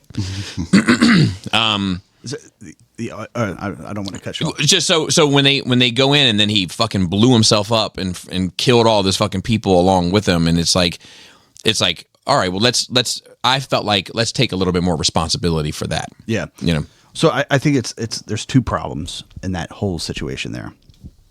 A, they got blinded. They had their blinders on that they had potentially got this one. The golden goose. The golden goose, right? So they forgot. They were willing to actively push away the normal procedures that they have in order to not jeopardize losing this thing. Yeah. Right. And the other problem is, I'm not sure they did back then know the culture that they were going after. So they thought because this person had been captured and they had turned him, that they could. It was almost like this, like they're infallible, right? Like no, we turned him. He's giving us information, and they just kept driving forward, thinking, no, like we got him, we turned him, and instead of realizing, hold on. That group of people has a different hierarchy of what is right and what they can do and what they're allowed to do and everything like that. And they just push forward using their own lens to look at the situation and not realize that there are people that think very differently than you. So I hear you there, but I also think in that same timeline, like I'm getting patted down at an airport. Let's pat down the guy that's linked to Al Qaeda. Sure. You know what I mean? But that's the whole pushing the procedure aside in order to make sure that we don't ruin something, but also thinking that, hey, he's a good guy now. He wouldn't hurt us. So I think, but my answer to that is, well, then you're a fucking moron. You know, and the other breath though, aside from all that, because there's people in that shit. Like when I consider myself to be a pretty good judge of character. Sometimes I get it wrong, but like. Looking at that shit, I'm looking at some of those people they were interviewing, and I'm like, oh, I know who you are. I know exactly who you are. And you're a problem. And then there's certain people, like, you know, the woman that she talked about at the end, her kids, that she missed so many birthdays and all that stuff. Yep. I know that person too. That's a secret weapon, that lady. That's a lady that follows every detail, that pinpoints everything. Like I can just see it, and I can see how withered she is, the amount of work that she put into that shit. But I also see a lot of people at those desks as analysts that haven't actually experienced that world. That the only way they've experienced it is through the information that they get, and they don't really know undoubtedly who they're dealing with. But they were critical of people in the White House for the same exact reason. Oh, 100%. Yeah. 100%. And I think that's where they kind of, like, I was like, here we go. But still thought it was great. Still enjoyed it. And the one thing that I thought was the most poignant, which is something that I've always thought about, was when they were like, we won the battle. But we lost. But we lost the war. Oh, yeah. The amount of money, resources, everything that we have dumped in lives, 100% that we have dumped into not just the Osama thing, but whatever it has become, Iraq, the global war, Yemen, terrorism, Syria, and fucking, you know, the whole thing. Like, we talked about it last week. You know, that's kind of my point about, like, when you're trying to do state planning, where you're going to meddle with other countries, and like it becomes such a ball of yarn that you can't remember this strand goes over top of this one, but it's underneath of this one, and it's around that. Like, it's such an impossible puzzle to keep all together. Agreed. But I do highly recommend it, and I think it's probably the best documentary I've ever seen about Osama bin Laden in the events after 9/11. Just because it really puts everything in a very linear. Like, this happened, then this happened, then this happened. Refresh my memory. The episode 1, does that go over his, like, where he started? Osama? Yeah. So I don't even think it's a just criticism, but I would say that I would have appreciated more information about his origins, but the fucking show is called, like, Hunting Bin Laden. Yeah. It's not about, like, who is Bin Laden. Because there's a lot of questions there. There's a lot of, I don't know how much people believe in the conspiracy stuff or how much of the official account people believe. But, well, if you let my Instagram feed tell it, they believe in everything. Because it's like, I think it was Ben Netanyahu, whatever his name is, that actually flew the plane into the, at this point. So it's like, did we create Bin Laden? Yeah. Well, so that's right. That's like the, that's like the old adage of it all, right? Like and not like we did things that. Oh, okay. Okay. Like, specifically create him to go after the Russians. Right. We funded him. And then he didn't like the way that it turned out. And then he just turned all that hate and skill that we gave him on the people that created him. Yeah. Well, I mean, I think I don't even think that's a conspiracy theory, right? Like, I think the conspiracy element is like him personally and specifically, right? That's conspiracy-ish. But in terms of like our involvement with, kind of wanting Russia to have their Vietnam of sorts, I mean, we're definitely, played a part in that, and have to take accountability for what they created. Some people say like he knew he was being trained by the CIA, and like he knew that we were, I think the official account is that because it was a Cold War that he didn't know quite who the stuff was coming from. But there are some people that think that like, CIA operatives met with him and trained him and helped him. And well, at some point there was no veil of shadows because like, we were providing the arms, at a certain point. Yeah, but back then they didn't know it was coming from us. I can't imagine. Right, I think that anybody with any sort of, unless they were a complete moron. Well, but remember, a lot of people living in that region didn't have access to information. Yeah, but I just don't know. I'd have to look more into that before I have an opinion on it. But I don't. The whole basis of the Charlie Wilson, Charlie Wilson's War, the movie about Charlie Wilson, the representative from Texas that helped create the budget that funded the Cold War, and who they went through Israel, they went through Pakistan, and had them in the face of it, and we were just the money and the facilitators. So it's hard to say who in the Middle East at that time in the late 80s or in the 80s and then up until the mid 90s knew where that stuff was coming from, because it didn't come with a packing receipt. Yeah. And I don't necessarily think it was the wrong decision. No, it's just that every action has an equal and opposite reaction. But what happens the other way? Sure. Russia takes Afghanistan, and so I don't know. It's like, and then you go even deeper and say, why did they want Afghanistan? Right. Why the fuck would you want that country? Yeah. And then you look at it and like, oh, well, it's rare earth minerals, and so. Yeah. Yeah, it's like it's one of those things. Like the only other option would have been to like play a part in the rehabilitation of that country after, you know what I mean? But do they appreciate that, or like look at how many countries we stick around in to try to help afterwards, and nobody gives a shit, like. So it's like damned if you do, damned if you don't. Because I do think that and trust me, I'm very critical of this country in many ways, but like I do think that a lot of times. And of course, people are making money, and of course, there's always business related to it, and that's always going to be a negative impact of capitalism in general. But I do think that a lot of times there is, and it definitely plays into the preservation of American life for sure.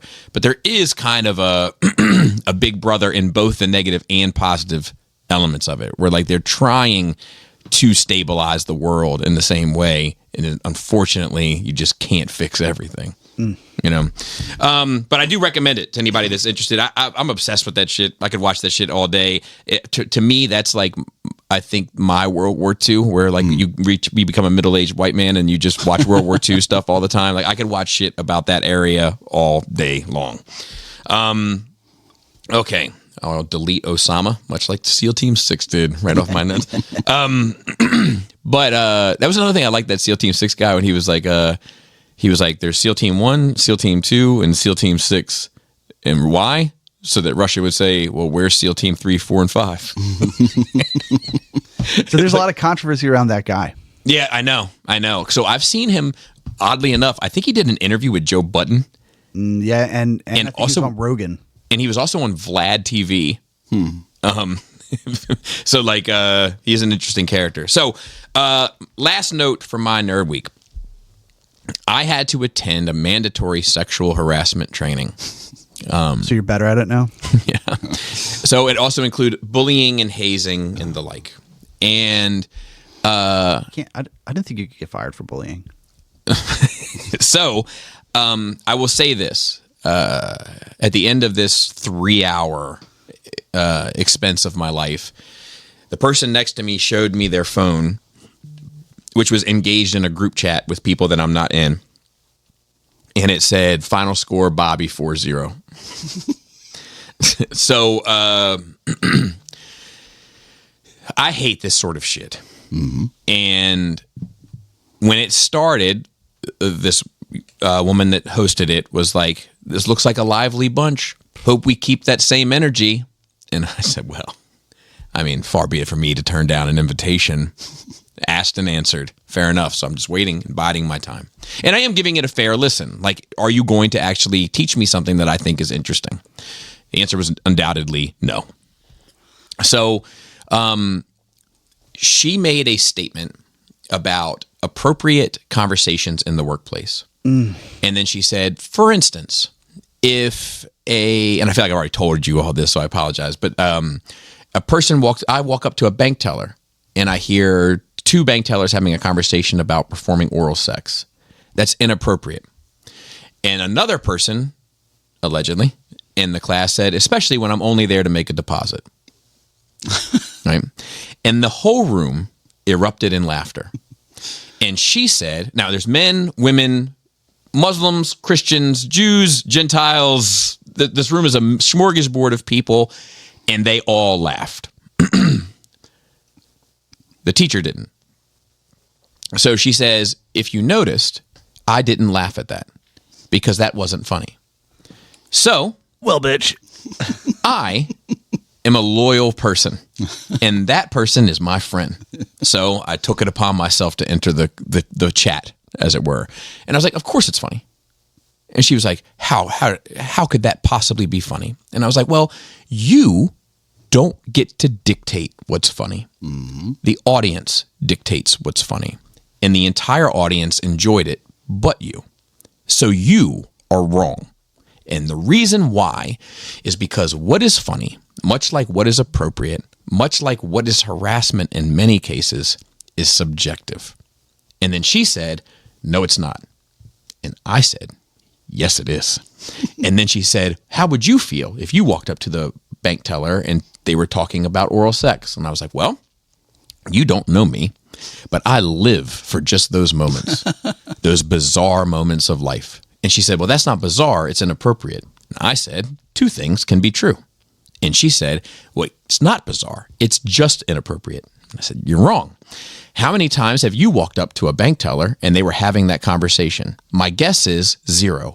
I've been banking since I was 14, and I can tell you that my answer is undoubtedly 0.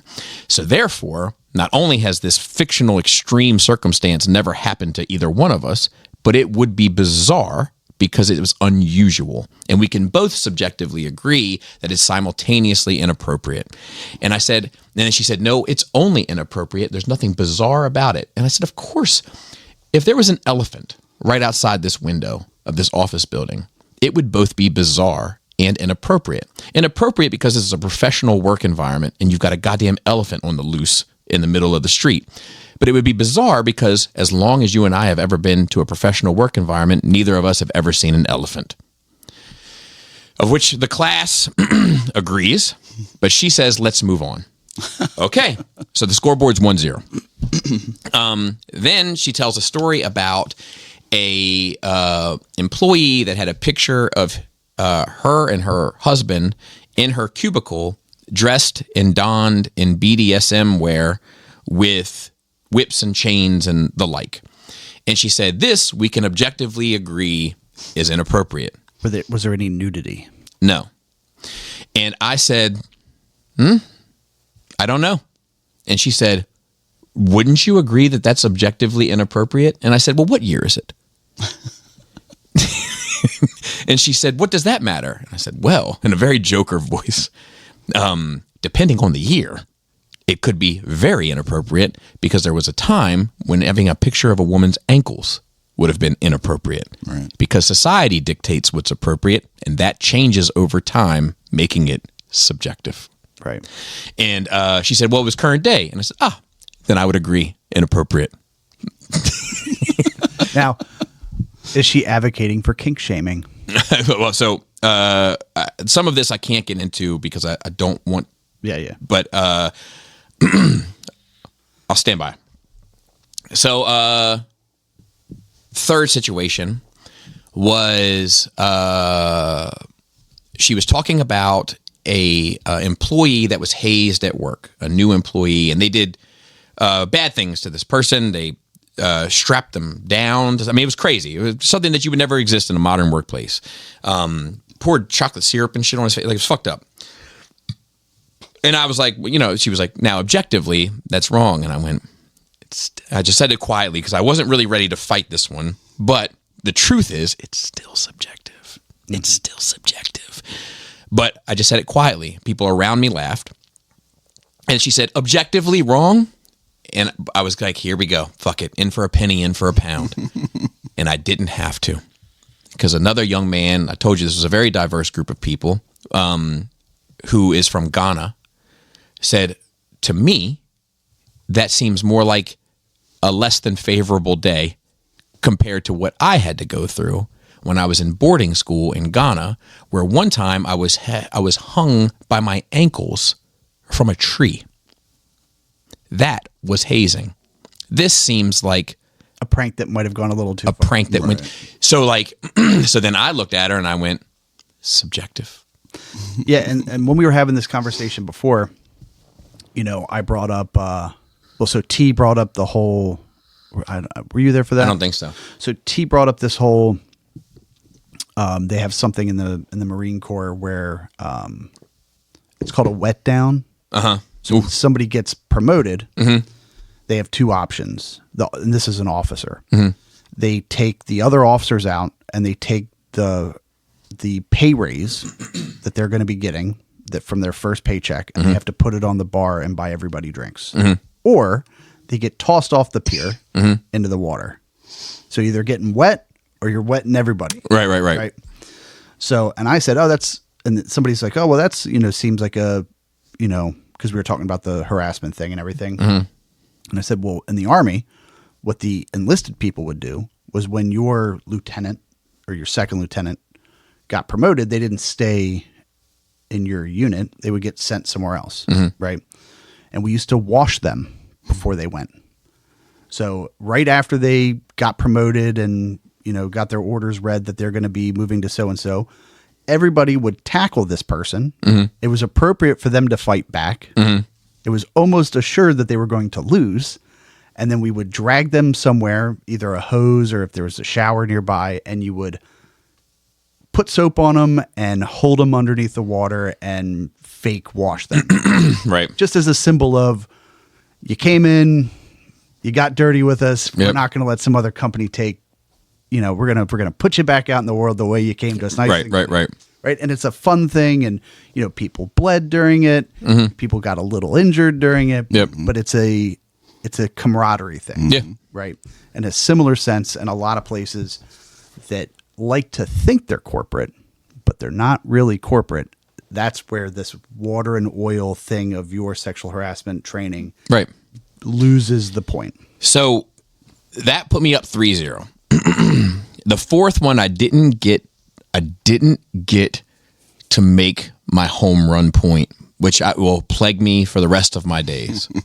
You could always email her. But another person stood up and said, I want you to recognize to the person that was talking about their experience in Ghana, and he's a relatively quirky guy. So the way he was saying it, he was smiling and laughing. We started laughing, and this guy stood up and was like, "You're laughing, and people are laughing, and people shouldn't be laughing, and it's fucked up, and you should know that it's fucked up, and you shouldn't be laughing, and this and that." And I was like, "Look," I interjected. I was like, "Look, we're talking about these extreme scenarios, right? The extreme scenarios are always easy to depict right and wrong, right? But the problem is most people with decent upbringings understand what's right and wrong. The nuance and the gray area is where we need to have serious conversations about what's acceptable. But nobody wants to do that because that requires work." Mm-hmm. And when I did that, this other guy from Ghana cut back in and reinforced his point, which was fine. It was his battle to fight, not mine.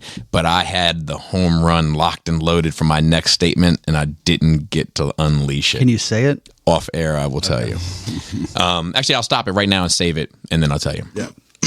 Anyway, I digress. So it was a frustrating experience and an aggravating experience, but I take joy in the fact that I made my classmates' experience a little bit of your mindset. A little bit easier. They had a better time. Well, but I think it's also important for their real learning. True, but I don't even give as. I think you're right. But I don't give a shit as much as I made them have a better day. Yeah. But so for me, it's like, when I think about organizational stuff like that, that's the appropriate amount of pushback, because that makes the gray area back into the classroom, and it exposes the students yeah, to the fact that the real world is gray. Yeah. Because there's a lot of people, maybe not necessarily, there's some people in your field. There's a lot of people in the corporate field that have not experienced the world. Yeah. Right. And they don't think that there are gray areas. Yeah. Right. Until they get into them. So they go through this Agreed. world of thinking everything's white and black or black and red. Mm-hmm. And this is how I will act. Conduct myself. Right. And then they get to a gray area and they're like, fuck. What do I do? Right. I have no clue how to handle this. Yeah, agreed. Anyway, I called a supervisor that was present. He's not my direct supervisor, but he is a supervisor, very high up supervisor. And he was in that room, and I was like, "Big unk." And I was like, not for me. But I was like, "Look, I'm sorry if I overstepped my bounds in there." And he was like, "No, absolutely not." He was like, "I appreciate you. I appreciate you for engaging. There's very few people that have engaged, and you engaged." And he basically said, in a manner of speaking, we need to think about how we move forward, because a paid professional with a degree, in the field and blah, blah, blah, shouldn't get eaten alive by a mopper in front of 50 people. And I was like, I couldn't receive a better compliment. Yeah. But that was part of my nerd week. And other than that, I just want to go public and say I need more Joe time. I haven't had enough Joe time. I miss him dearly. That's 2 weeks in a row, plus with no Halloween party attendance. Luckily, I'm seeing him tonight. So then notes. So we actually have a fair amount of notes, but I don't know if there's a whole lot to talk about regarding them. There's a Being Eddie documentary coming to Netflix about Eddie Murphy. I am curious to see that, because you talk about a fall from grace. I often, people have those conversations like greatest comedians ever, and Eddie's limited because he has two big specials, right? Raw and Delirious, and Delirious and Raw, and they're both phenomenal, right? 10 out of 10. But that's it. Right. So what do you think about them doing a documentary on a guy that's alive? I'm okay with it. See, So I'll tell you, I even like it a little bit more. Let me tell you why.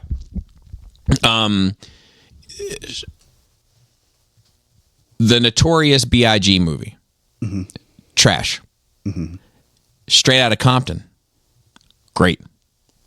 Because you get to have their direct stories firsthand that help shape something.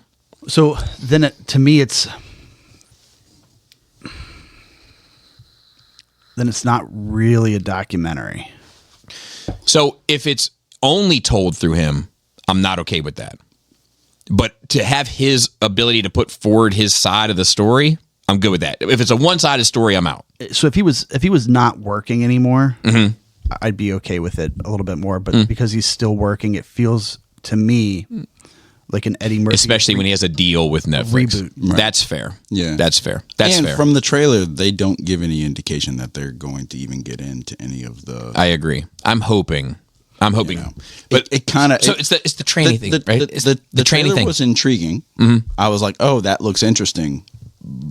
But it also very much feels like a puff piece type thing, you know. And I would be disappointed in that. Yeah. But I don't think that that's exclusive to just the person being alive. So conversely, the Charlie Sheen thing, Yeah.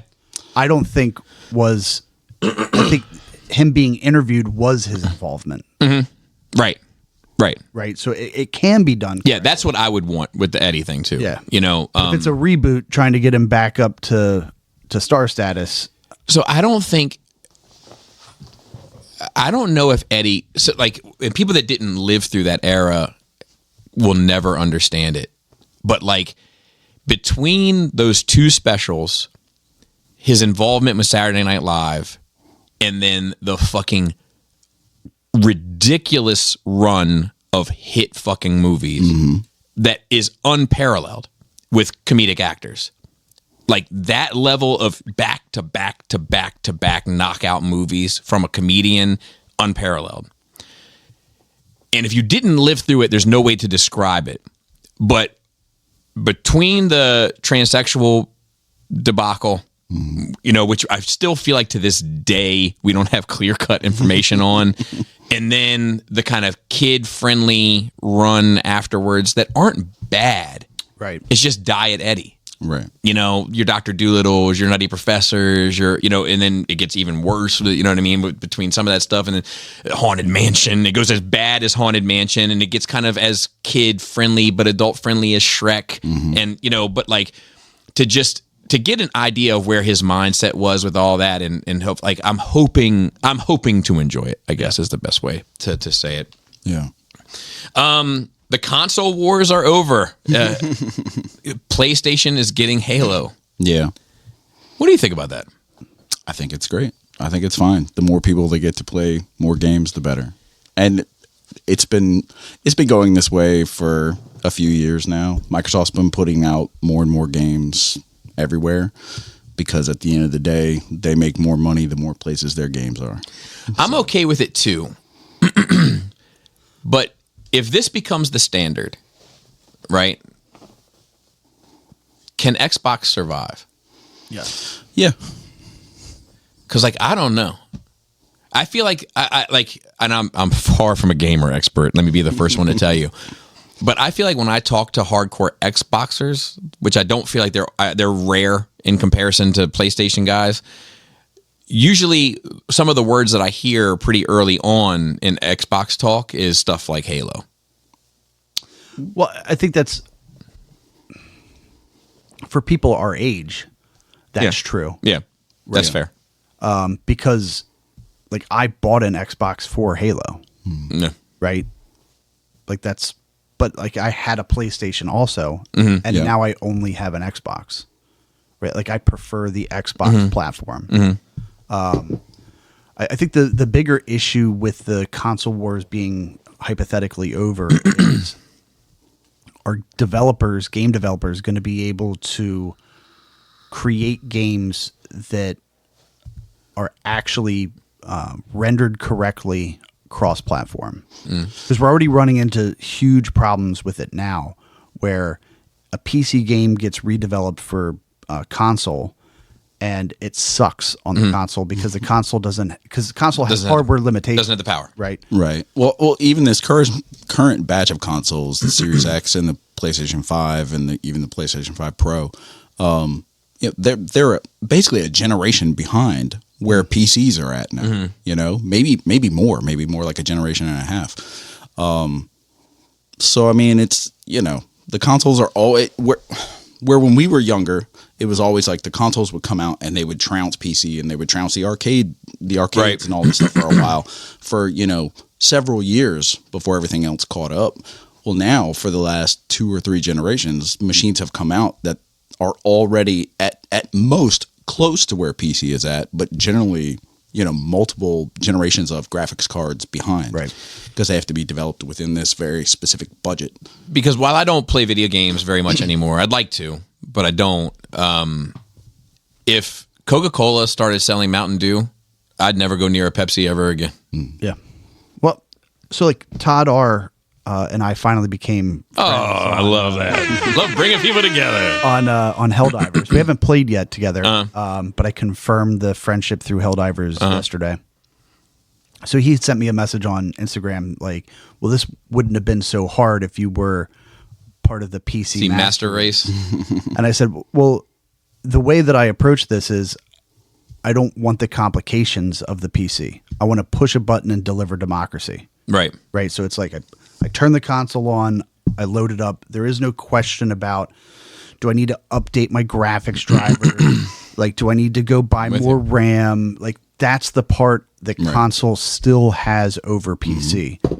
And it'll be fine as long as the developers are able to stay within those parameters. Yeah.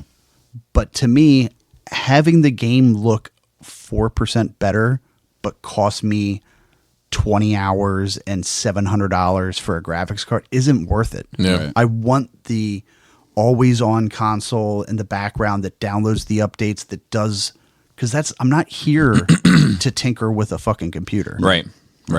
And I don't want to have to check the back. Like, I remember in the 90s, in the early 2000s, when I had a PC that I used for games because they didn't have gaming PCs. Yeah, it was some sick Alienware, dude. Yeah. And I remember having to look at Close Combat 2 in Best Buy and look at the requirements for my RAM, for my fucking processor. Right. And then go home and look at that and then try to decide, is it Intel 1 Exhausting. be the same as equivalent to, and then you buy the game and it doesn't fucking work and you can't return it. And it's like, fuck that. Yeah. This is made for an Xbox Series X. Perfect. Speaking of fuck that, there's a documentary called 1 to 1 coming out about John Lennon and Yoko Ono's activism. And let me tell you something. I don't give a fuck what type of movie you make, how you frame it. I'm always going to look at that bitch as a fucking monster. Yeah. I don't give a fuck how many people she helps feed. I don't give a fuck about none of that shit. You ruined the Beatles forever. Yeah. Even more so than that bullet. Even more so than that bullet, because the damage had already been done. Yeah. You know, I always think about, though, in hindsight, I didn't live through that era at all. And there's a couple of very interesting things about the Beatles. One is, if you look at their album covers, when drugs become a part of their life is instantly recognizable. That's hysterical to me. Because they all look like these nice little fellas from England, and then all of a sudden it's fucking, they're dressed as walruses and all this other shit.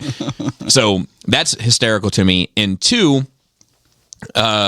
there's never a better explanation as to the differences between John Lennon and Paul McCartney, as John Lennon did So This Is Christmas and Paul McCartney did what is it, the Paul McCartney Christmas song? Simply Having a Wonderful. Yes, having a wonderful Christmas. It is like boiled down, like simply having. So this is Christmas. All right, let's see what else. Bolt Gun 2 looks like fun. Yeah, it looks like a Doom mod. It looks like a Doom mod, but with 40K. Yeah, it's pretty cool. Yeah, I don't really have anything else, but that I would play it. Do you know? Does anybody know what it's available for? It looks like it would be a PC thing. Yeah, it looks like it would be a PC thing. I don't know, so I can't play it. But Transformers G.I. Joe cartoon. I've heard a lot about this. I haven't got a chance to read. Let me look at the article real quick. Did you read this? Yeah. Oh, good. Educate me then. Oh, all right. Well, I hate reading. I mean, it's from the same Robert Kirkman. Yes. You know, the Skybound deal. Yeah, he's involved with Skybound, also does the Invincible cartoon. Yes. And, you know, that's another one of his properties and Walking Dead and all that stuff. So they're saying it's going to be an adult-themed cartoon, Transformers, G.I. Joe crossover. That's, you know, I guess we'll pull inspiration from the comic books, the Skybound comic books, which they're fine. They're okay. I'm not impressed. Yeah, I mean... But I only read the first arc. Right. I think I have the first 25 issues. Lucy's? Yeah. Dude, check you out because he's keeping it alive. And it's the story's been pretty good. I think I actually enjoy the G.I. Joe side of it a little more. And then there's like, but anyways, it's fine. And it would be interesting to see a non-kitty version of Transformers. I agree. Because they've tried that now for the last 10, 15 years and nothing's really caught. I agree. I also don't need super adult Transformers either. Like, I don't need like Optimus Prime saying like, "I'm gonna blow your fucking head off, Megatron." Like, you're not going to get that. The Optimus Prime, if they're pulling inspiration from the comic books, Optimus Prime is very G1 Optimus Prime, the hero that we all know. And love. I know. But trust me, I know. You've got Starscream and the other Decepticons who are willing to like smash humans in the palm of their hand, and right. Give no regard for life whatsoever. And I think I'm okay with mature as opposed to adult. Sure, in the kind of typical sense of the word. Right. I don't need it to be right. I wouldn't even want it to edgy, be just edgy for the sake of being edgy. If they can tell a good story and they can make it resonate with people above 5, right, or even 10, yeah, I think that is a good path forward. Yeah, and something that they haven't done really ever. Yeah, I agree. So give it a shot. I agree. I'm down for it. I'm down to give it a shot, so to speak. Yeah. What are your thoughts on? Because I just did a Pythona review recently for G.I. Joe Classified. What are your thoughts on Cobra Law? It's fine. I mean, that movie. I was at the right age for that movie to be cool. So there's always some part of Cobra Law that's cool. They actually incorporate Cobra Law into the comic books in kind of a neat way. How do they do it in the comic? Let me catch Farrell up real quick. Sure. I'm guessing you're not familiar with Cobra Law. No, I only stayed at a Shangri-La one. So typically, G.I. Joe was a kind of elite military force, like a special forces unit, and where they didn't have to wear uniforms, they could dress as ninjas and all sorts of fun stuff. And then the bad guys were Cobra, and they were kind of a international terrorist organization, hell-bent on money and power, right? And then the G.I. Joe animated movie happened. And what they introduced in that movie was that the whole terrorist thing is kind of a front. Right. And it's actually this kind of snake people cult that originated Cobra. And they're using Cobra as an implement. And few Cobra people even understand what they're actually doing. But it's this very secret, or my secret society, that's kind of pulling the strings. And they're kind of trying to de-evolve human population. They want to get back to where they were kind of like the elite species on the planet. And it's a very hot topic button in the G.I. Joe community because it completely flips the thing on its head. Right. But I love it. For one, I like cults. But for two, I kind of like when things get flipped on their head as long as I can buy into it, as long as it makes some sort of sense to me. I always talk about when Grant Morrison started writing Wildcats, which was like a comic book based on like a good guy, bad guy species, like an Autobot Decepticon type thing. And they came from their home world. They ended up on Earth. They fought for thousands of years on Earth just to go back to their home planet and realize that the war had come to a truce thousands of years prior, and they've just been dying for nothing for fucking. Kind of like those Japanese soldiers stuck on islands. Yeah. And even IDW Transformers kind of did it where the comic book line where they got to a point where the war just concluded. Like the good guys won, the bad guys lost. They said the war's over. Refugees came back to like the home planet, but then the refugees hated Optimus Prime because they couldn't see him as a hero. They only saw him as this symbol for warmongering that had lasted for this 4 million long war, and that sort of shit is flipping it all on its head. And I'm usually pretty interested in that, right? Like killing Superman, ripping Wolverine's metal out of his body. Like anytime you turn something upside down, I'm just curious to see where it goes. Yeah. But I like Cobra Law. And they do. So how do they incorporate it? They handle it in a kind of a similar way in the comic books, right? They're this whole society. And it's still Secret Society, and still where Cobra Commander comes from. But they hate him because he captures Megatron somehow. They haven't really explained that, but so he had captured Megatron, and then he was using technology to create weapons. And Cobra Law is against technology; they don't like technology and stuff. So. Yeah, because they're very biological. Right. And so then you have not only is Cobra against G.I. Joe, but you have Cobra Commander is against Cobra Law. But it seems like trying to show them that there is a different way that they could reach their ends. Yeah. So it's fine. And, there's also the whole thing of, this Optimus Prime with the Megatron arm and all that. Yes, that is taken, the fandom has taken to that imagery and that idea in a way that I am not surprised that they will. I am sure that will be incorporated into this cartoon. Yeah. And probably into a movie at some point in the future because people have really latched onto it. Moving on, I'm going to take a piss real quick. I hope you guys can start a conversation regarding it. There's a $20,000 AI robot coming. Yep. I saw a funny meme about it, but I'll share it when I get back. How long until someone fucks it, decides they want to fuck that thing? I think it's already happened. Probably. But so, did you read the article? I did. And then how long is it going to be before someone who is... So the robot can do very simple tasks.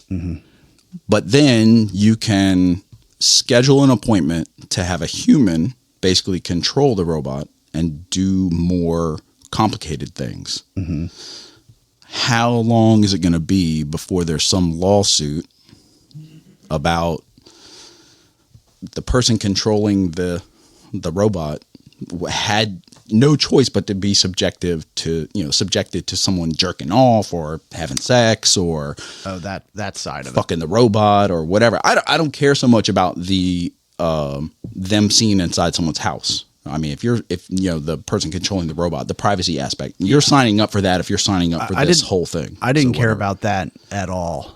That's an interesting thing. The lawsuit about like the employee getting hurt or harmed in some way, right? Being forcibly subjected to people doing what people do. Yeah, I think there's a bigger. So I saw or listened to a podcast recently that was talking about technology being incorporated into our lives.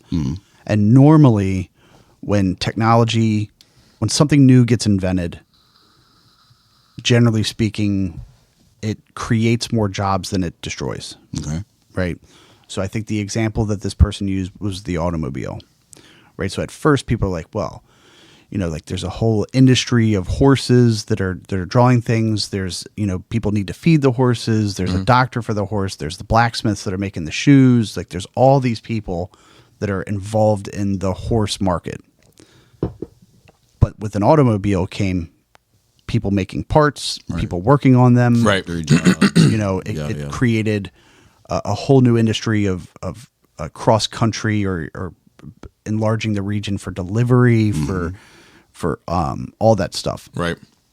And that AI is potentially the first major technological improvement that will destroy significantly more jobs than it creates. Right. Because they're already talking about Amazon and Microsoft and a couple other of the major tech giants are announcing layoffs in the tune of a combined 100,000 plus in the next quarter. Mm-hmm. So 100,000 people that are in either good or great paying jobs are now not going to have a job. And then I read this article and I think, fuck, we're going after maids. And then the consolation prize is you get to be a robot controlling maid. Yep. Like, what kind of low acuity thing is that? Right. And it makes me worried that the more automation that we have. Yeah. I mean, it makes the argument for universal income stronger. Yeah. But like, that's not that I'm against it. Right. But it's a slippery slope. The idea has potential, but we're more reliant on the government. Correct. Right. Because if they can give, they can take. They can take. And it's the same thing with these food stamps and everything else. Yeah, that's the exact position of the and it's more people in power, and the people in power are just the ones that have money. It has nothing to do with the merit of who they are, what they believe in. And our consolation prize is going to be that we can sit in our government provided home space connected to a VR thing, which just kind of feels like the fucking Matrix. Yeah. I saw, to end this topic, I saw a meme about this that I did enjoy, where it said, "Oh God, because there's a gray model, a white model, and a black model that you can buy, and they said, "Oh God, am I racist if I want to buy a specific color, or am I racist if I don't want to buy a specific color? The future will not solve our problems." Okay. Next is the Netflixization, which is the only reason why I bring it up, because it was somebody with a take on kind of glorifying the killers, like whether it be Dahmer or this most recent one through Netflix. And my thing with that is like, look, get over it. Yeah. Like, it's what we do. You know, like Goodfellas is a glorification of horrible people. Casino is a glorification of horrible people. Paid in Full is glorification of horrible people. Menace to Society is glorification of horrible people. Like Departed is glorification of horrible people. Like, we as people are just infatuated with the darker side of life because most of us are good people and don't partake in the darker side of life. Right. And part of me, like the yin and yang part of me, says that without the dark, you can't have the light. So I'd rather be making movies about it than having half the fucking population be involved in that shit to show the positive part. Yeah, at least the movies, it maybe gives people a mental or an emotional outlet, so they don't have to then actually Same thing with video games. Right. Yeah. Music. Yeah. Yeah. Lastly, just because we are all survivors, there was an earthquake here this past week, but we all made it. So, you know, I didn't post it on Facebook that I'm safe from it, but I did in fact make it. I don't want anyone to send thoughts and prayers and likes and shares my way, because I made out all right. I actually didn't feel it. I'm actually a little upset that I've never felt an earthquake. Just because we have had a few over my lifetime, which is, this area is not known for earthquakes. Right. Well, actually, this area isn't not known. Well, it's not like California. Right. It's known for having little baby earthquakes. Right. Yeah, but like anyway, it's happened a handful of times, and I've always like been on the road, or been like, because you can't feel it on the road or whatever. Like, I've always been in the circumstance where you can't feel it, and I feel like I have FOMO. I have earthquake FOMO. Right. Yeah. So when was the one? There was one back like 2015. Yeah, I was on Route 15. Yeah, I know exactly where I was because I was driving and I didn't feel it at all. But I did come back to work the next day, and I had a Greedo bust on my desk that had fallen. Oh wow! And stabbed into my desk and was sitting upside down. And I came in and I was all mad. I was like, who the fuck was in my office? And then only then to see the headline of the earthquake. And I was like, oh my God. Yeah. I suffered. So, I was traumatized. I didn't even know it. No doubt. So, no doubt. I think they got groups where you can go and yeah, I need to tell talk everybody about how you it. feel. Speaking of which, I did watch Fight Club recently. Oh, Which I forgot to mention. It's such a good movie. it is Such a good movie. Okay. so good. So good. So we have a number of questions as well. Hey, how would you ask a question? Great question yourself. You can email us at nerdrageradiomail@gmail.com. Question for the boys. This is from Tyler the Collector. Would you rather ejaculate one sperm that's roughly the size of a tadpole every time, or ejaculate normally, except every individual sperm cell has a voice and you have to listen to them slowly die? Oh God. So, I mean, that's millions. Yeah. but they would be Of voices crying out only to be silenced. they'd be really quiet individually, though. So, does the single tadpole size one talk? It doesn't say that. It's just a normal. It's just a normal sperm. It's quiet sperm. It's just real big. just like, oh fuck, I don't let that motherfucker get away. You know, like I think I'd go with the millions. really? Yeah. I think I'd go with the one. I'm going with the one. I'm going with the one for two reasons. For one, I don't think I can psychologically deal with all that crying out and pain shit. Like, two, I have found that the bigger the nut, the better the feeling. And a tadpole is a sizable unit. So, like, I think for selfishly, I would feel better. Right.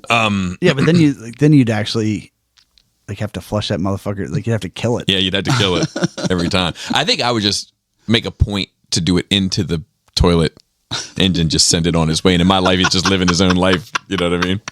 It's also a weird thing where, like, I don't know. I feel like finding out that your significant other had been with other people would be like, oh, you let that motherfucker fucking put that tadpole in you. Like, it's fucking terrible. Next one is from Mike 3 times, or Mike. Q&A. Good afternoon, Ragers. Thanks for answering my last question about anime arcs being made as films instead of series. I agree with Joe. I love the idea of arcs being made as movies and seeing them in the theater. My question for this week revolves around Joe's recent watch of Three Body Problem. This is a series I suggest to people who are looking for something less mainstream but still good sci-fi. Just for Joe, the books are very different, but still good if you ever want to check them out. Is there a comic book, TV show, or movie that each of you would suggest that is less mainstream, but still good? 100%, 100 Bullets. 100 Bullets is fucking... That was my answer. It's fucking amazing. It's a comic book. It would make a fantastic television show if done properly, like, you know, HBO-wise or something like that. I've talked about it frequently on this podcast, but, you know, just real quick... to reiterate for the sake of the show, people's lives are fucked up for one reason or another. It could be a major fuck up, it could be a minor fucked up, but your life isn't the full potential that it could have been had a certain number of events not turned out the way that they had. You are met and greeted by a stranger in a Men in Black style suit that has an attaché, or as I like to call it, suitcase, and or briefcase, puts the briefcase on your lap, gives you the combination to it, and says, for you, take care. You open it out of curiosity. In there is all the information of the people that have fucked you over, that have caused these upsets in your life for one reason or another. All of the documentation and evidence that you need to prove it, that's undisputed, and a pistol with 100 bullets that are all completely untraceable. And it's up to you what you want to do. And in my version of this, it's just one bullet.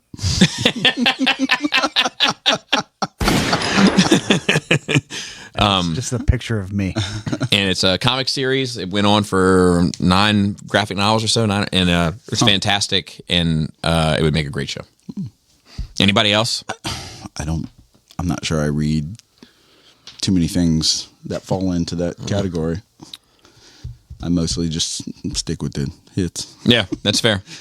So hold on, was Man in the High Castle, was that a graphic novel? I don't know. I think it was. But it could be anything. It could be a book. I mean, could be there are some, have been some okay movies and stuff that have come out of stuff like was it The Replacements? Yeah, the That Keanu was Reeves. one. No, it was like What am I thinking Chris of? Evans and I don't know if I saw Jeffrey it. Dean Morgan and Zoe Saldana. A bunch. It was a big cast of people. Gotcha. It was a book. And that's like a Book. Yeah. smaller it was an unknown comic book to me, you know, and it was a pretty okay. History of Violence. Yeah. Comic book. Road to Perdition. Yeah. Comic book. You know. Bobby and the Gang. This is from Billings. One from the wife and one from myself this week. From the wife, if you could hang out with for a day, have a discussion, a company to see their process, etc., with any serial killer, past, present, dead or alive, who would it be and why? Obama. Fuck me.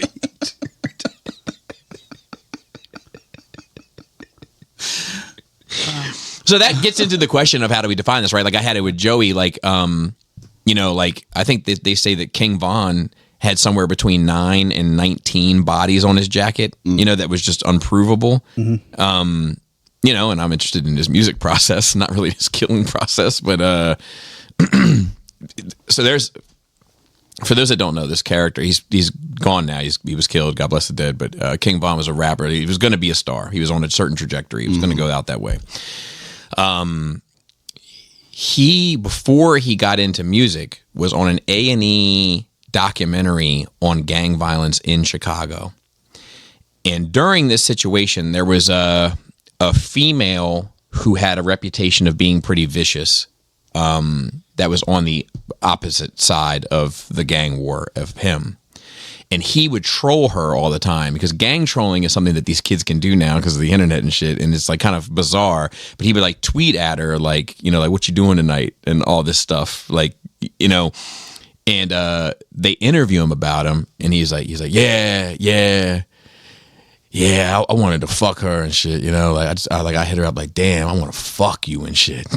You know, like, he was kind of a character, you know what I mean? I mean, I think he was a very dangerous person, but like, he was kind of a character in and of itself. And that's a person that I find interesting. I don't know, while I am, and like, you know, do mob guys count? You know, like, Yeah, you know, like, because some of those guys have huge body counts. Yeah, Sammy the Bull. See the one they interviewed him. He's in prison. He has like he confessed to like 120 mob hits or something. Is it the Iceman? Yeah. The That's Polish guy. Yeah, that's an interesting one. Yeah. I mean, for most of these serial killers that we normally think of, like, I wouldn't want to hang out with them because they're fucked up. Yeah, they're weird. Yeah, like, no thanks. Yeah, that's why I'm more interested. Jokingly said Obama. Right. Because I would actually like to hang out with him and pick his brain. And he might have also happened to kill a ton of people with drones. Right. Well, I'm also interested in hanging out with Sammy the Bull and King Von because I find them interesting on a different level, but I don't think they kind of classically quantify or qualify as a serial killer. Like you hang out with like with Gacy. Right. No, thank you. Oh, yeah. That's a punishment. Right. No, I agree. Yeah. And then from Billings himself, Bobby, your wig convo reminded me, does your ID still have a picture of you with hair? In Washington State, we only had to get a picture retaken if we go in person to renew. If we do it online, no picture. And there's no time limit on that, apparently. Anyways, mine still has me with hair, so every time I need to present it to someone, it's a painful reminder of the hair days. Love, peace, and titty grease. So, no, here we have to have it done, I think, every 10 years. Yeah. I don't know. So my picture is still from 18 years ago, I think. So mine has to be redone every so often. I have a CDL also. Yeah, I don't remember the circumstance around not having a picture redone. Oh no, I do have a new picture. Yeah, I think it's only because of the Smart ID or whatever. Yeah, Real ID. The crab shit. Real ID. I had a picture that was fucking years old and way over 10. So I'm not sure if and I'm not sure if the Real ID has changed that parameter also. It might have. You know, so, but no, but mine is definitely without hair, to answer the question. Paul C. writes in and says, what do you think are the origins of the blowjob and how far back does it go? The very first couple people, for sure. And it was 100% a dude that talked her into Yeah. it. Hey, I got an this idea. I know this is going to sound crazy. What if?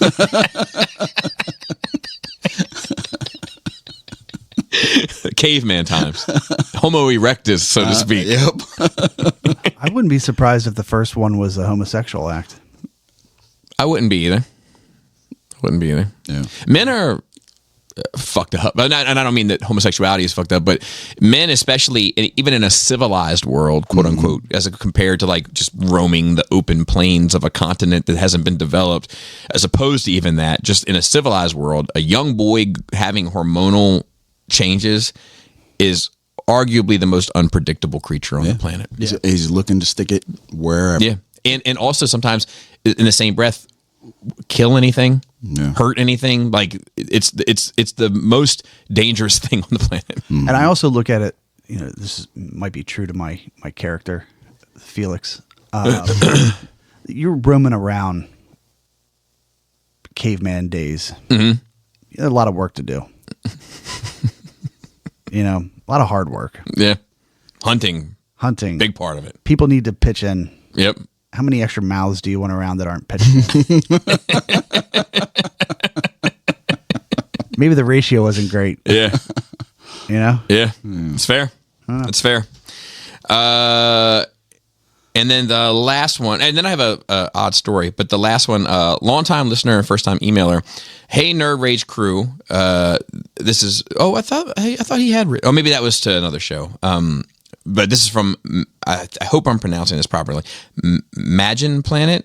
www.maginplanet.com is where you can check out his work. But first off, amazing episode. I started tuning in around episode 480 or so, off and on. Honestly, it was a combination of Mr. Skullface saying no one can listen to all of it, challenge accepted, and episode 500 is what really hooked me. Since then, every Monday I'm listening to it as part of my morning routine because I be no peasant. I like that because the peasants only get it on Thursday. Right. A few thoughts from episode 530. I think Mr. Skullface's take on what a third Ghostbusters movie should have been is spot on. I would honestly recommend giving Afterlife a shot. You might be surprised at how much your take lines up with what they actually did. I love the show. Being able to relate to something from each of you has been amazing. As a fellow gentleman in his early 40s, I get it. From smoking in theaters to slot machines and grocery stores. Now, a question for the team. Since Halloween just passed, if you were to become a Halloween slasher or horror movie killer, which one would you be, and what would your backstory be that justifies your descent into madness? So then he has his predictions. I'll give those afterward. He's right about me. But looking forward to episode 600. And for the record, I am still working on my ejaculate. It has gone from "Sir, can you please leave" to "Take the table in the back," which is funny. All right. So which one would you be? Ghostface from Scream. Okay. So he has you pegged as death itself from Final Destination. So I wasn't thinking that because that's right. You wouldn't. Right. But I mean, that makes sense. Right.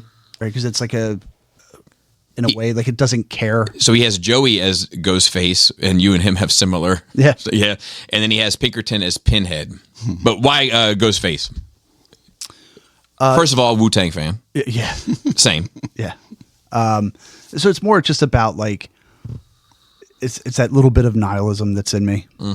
Right. Where I used to be like wanting to be a cog in the system, and now like I feel like I've stepped back and I've looked at him like, what does this thing make? Like, what does this system do? And I'm not really super comfortable with it.